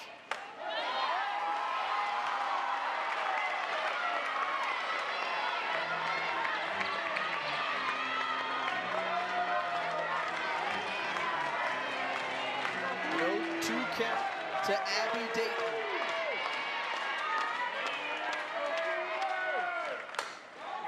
Pulled that one foul and out of play. It's a different lock-in this season with Abby Dayton's senior year. The mental game, the physical game, the surge in her power numbers, her ability to manage counts, especially in an 0-2 situation where you've got to have the mental resilience in this situation.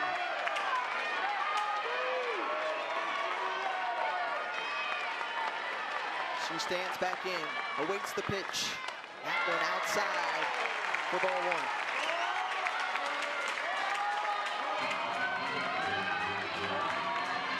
Dayton hitting 389 on the season. Flat out.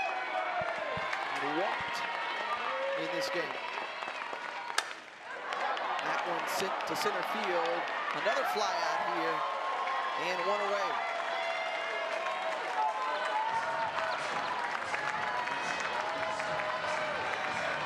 And what a game it has been for Delaney Everett.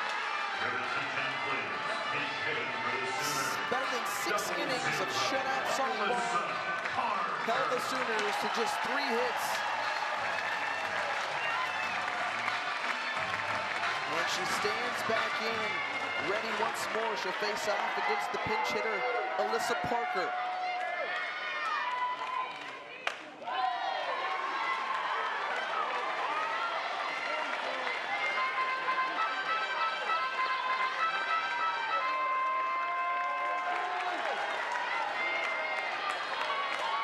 Parker 3 for 8 as a pinch hitter this season.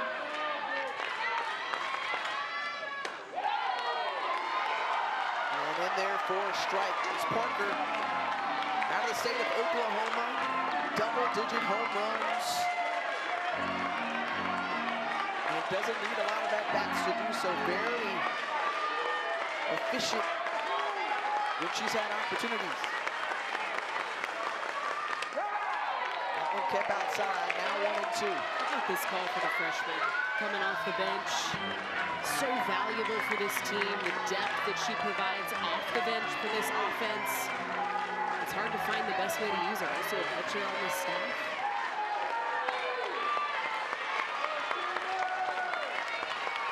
The pitch inside, did she go around? They say no. Instead, it hits the shoulder of Parker.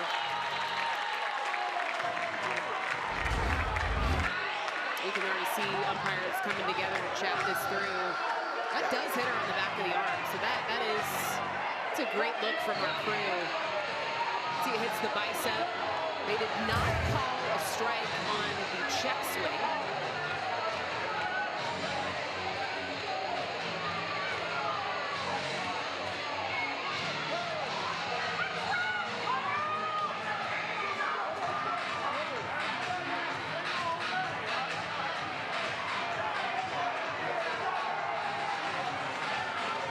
Also out of the dugout having a word here. Both coaches out. You know, I never saw the call on the field for the hit by pitch. That was not something we heard. Ruling on the field is ball 2. Oklahoma is challenging that the batter was hit by pitch. That's it. That play will be under review. That's it. I was waiting to see the call from home plate umpire Willie Lopez, and he never once put up his hands and cued a hit by pitch. So they're going to take this to the headset. I'll be shocked if this isn't overturned as a hit by pitch. I mean, we could see it pretty clearly from our view. Yeah, it appears that again that right bicep, as you mentioned. Yeah, and keep in mind, this is the only thing that's under review. So the check swing is not under review, and on that look right there, it appears that the barrel may have crossed home plate. Would have been a strike. But Willie Lopez, home plate umpire, did not call the check swing. So the only thing under review right now is the hit by pitch. You cannot double dip reviews. Just to clean that up. This is the second challenge exercise today by Patty Gasso, unsuccessful in her first try. As umpires walk back out. After further review, the call on the field has changed. The batter has been hit by pitch, so will be awarded first base. Oklahoma will return the challenge. So the challenge successful. Patty Gasso is able to keep it. And now the Sooners find themselves in a position trying to rally back from 6 runs here with their season on the line.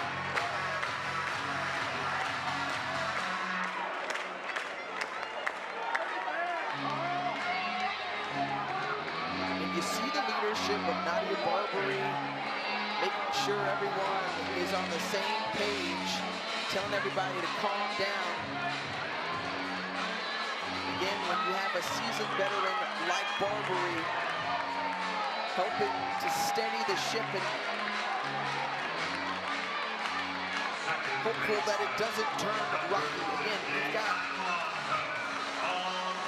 Delaney Everett, just given everything that she has to offer today. Agbayani, the 9-hole hitter, now stands in. Flied out both times up. And the biggest test is in front of her, right? With 2 on and 1 out. Bottom of the order here with Agbayani, a stud at the plate, a lot of speed that rolls this lineup over. And then you face the 20-home run club. 20-plus home runs, 5 in a row. And out number 2 is Agbayani, who has been hitless in this Super Regional. Or streak of 399 consecutive games without being shut out on the line. Alabama last did it in the Women's College World Series back in 2019. And now Kai Miner trying to extend the inning. Miner, who had a single back in the 3rd. She's been one of the hot bats throughout the postseason for the Sooners.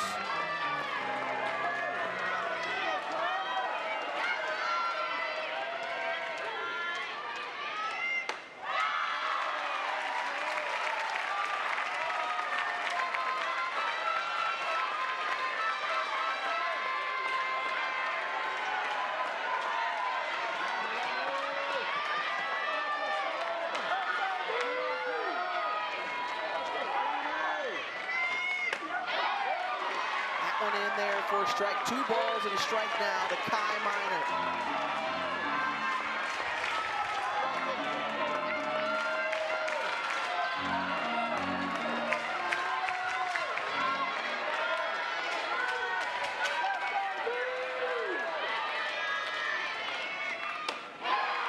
Swing and a miss, the cut there.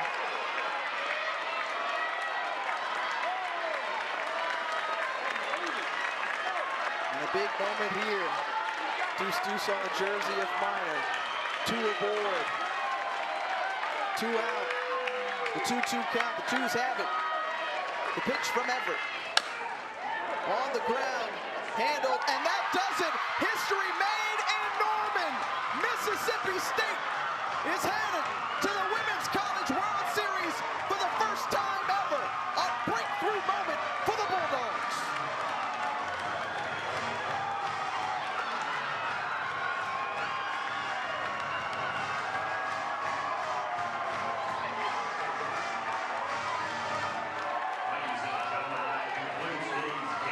Tiffany, I have goosebumps.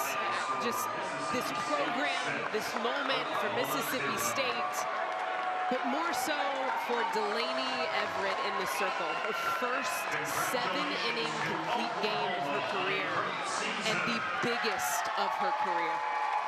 3 hits against the toughest offense in the nation to punch their first ever ticket to the Women's College World Series. An unbelievable feat for this Bulldog team. Sam Ricketts said, an underdog is still a dog. And the Mississippi State Bulldogs are moving on to Oklahoma City.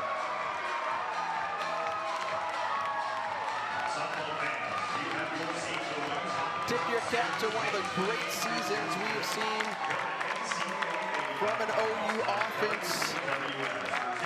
52 wins, 10 losses overall.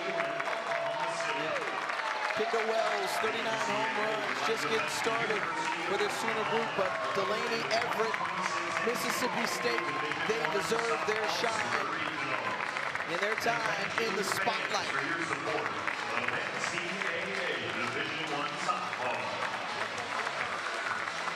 We heard it from head coach Sam Ricketts, what this moment felt like before Game 3. And there was one answer, convicted answer. There was a looseness, there was a freedom, there was a joy that this team had coming into Game 3, and she clocked it immediately.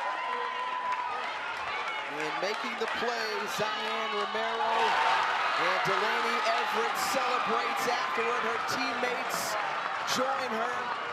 And what a special moment. Having played here with Oklahoma, but never going to the Women's College World Series as a player with the Sooners. And now Samantha Ricketts does it against her alma mater with Mississippi State.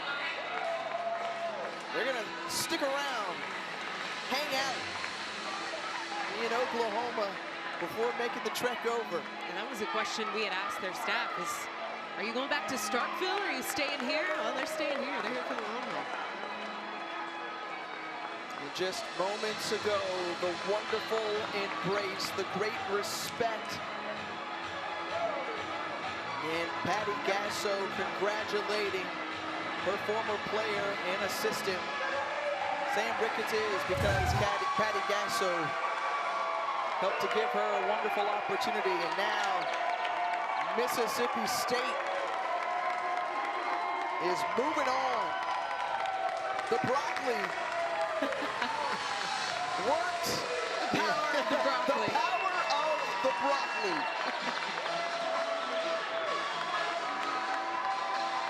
And check this out, Sam Ricketts That's where you're has to be proud. Broccoli guy. Feeling a moment here too. And Delaney Everett joining us now. One warm, gutsy, heck of a performance from you, a career best. Describe how you are feeling in this moment. I have no idea. This is insane.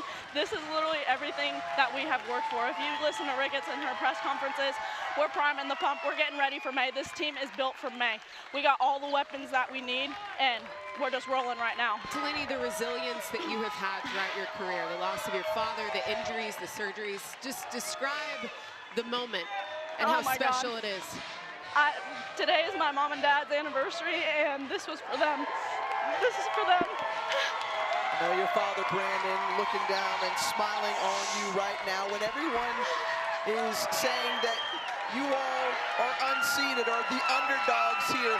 What type of fight and bark did you show the nation that you had today? An underdog is still a freaking dog. That's what I'm talking about. We knew it. We were on the bus. Oh my gosh. Everything that we worked for came through today, and we ain't done yet. I love it. Congratulations. Thank you. And enjoy this moment. Yes, thank you so much. Entering this year, only 2 current SEC programs had never made the Women's College World Series until this weekend. Arkansas first, now Mississippi State celebrating on the OKC. Underdog is still a dog, period. Mic drop. I love it. From our partner, Aaron Miller-Thiessen, our terrific crew, our producer, Aaron Snyder-Storin, our director, Matt Wilson. We say thank you so much for tuning in. Tiffany Green sending it over to Austin to see who will punch their ticket.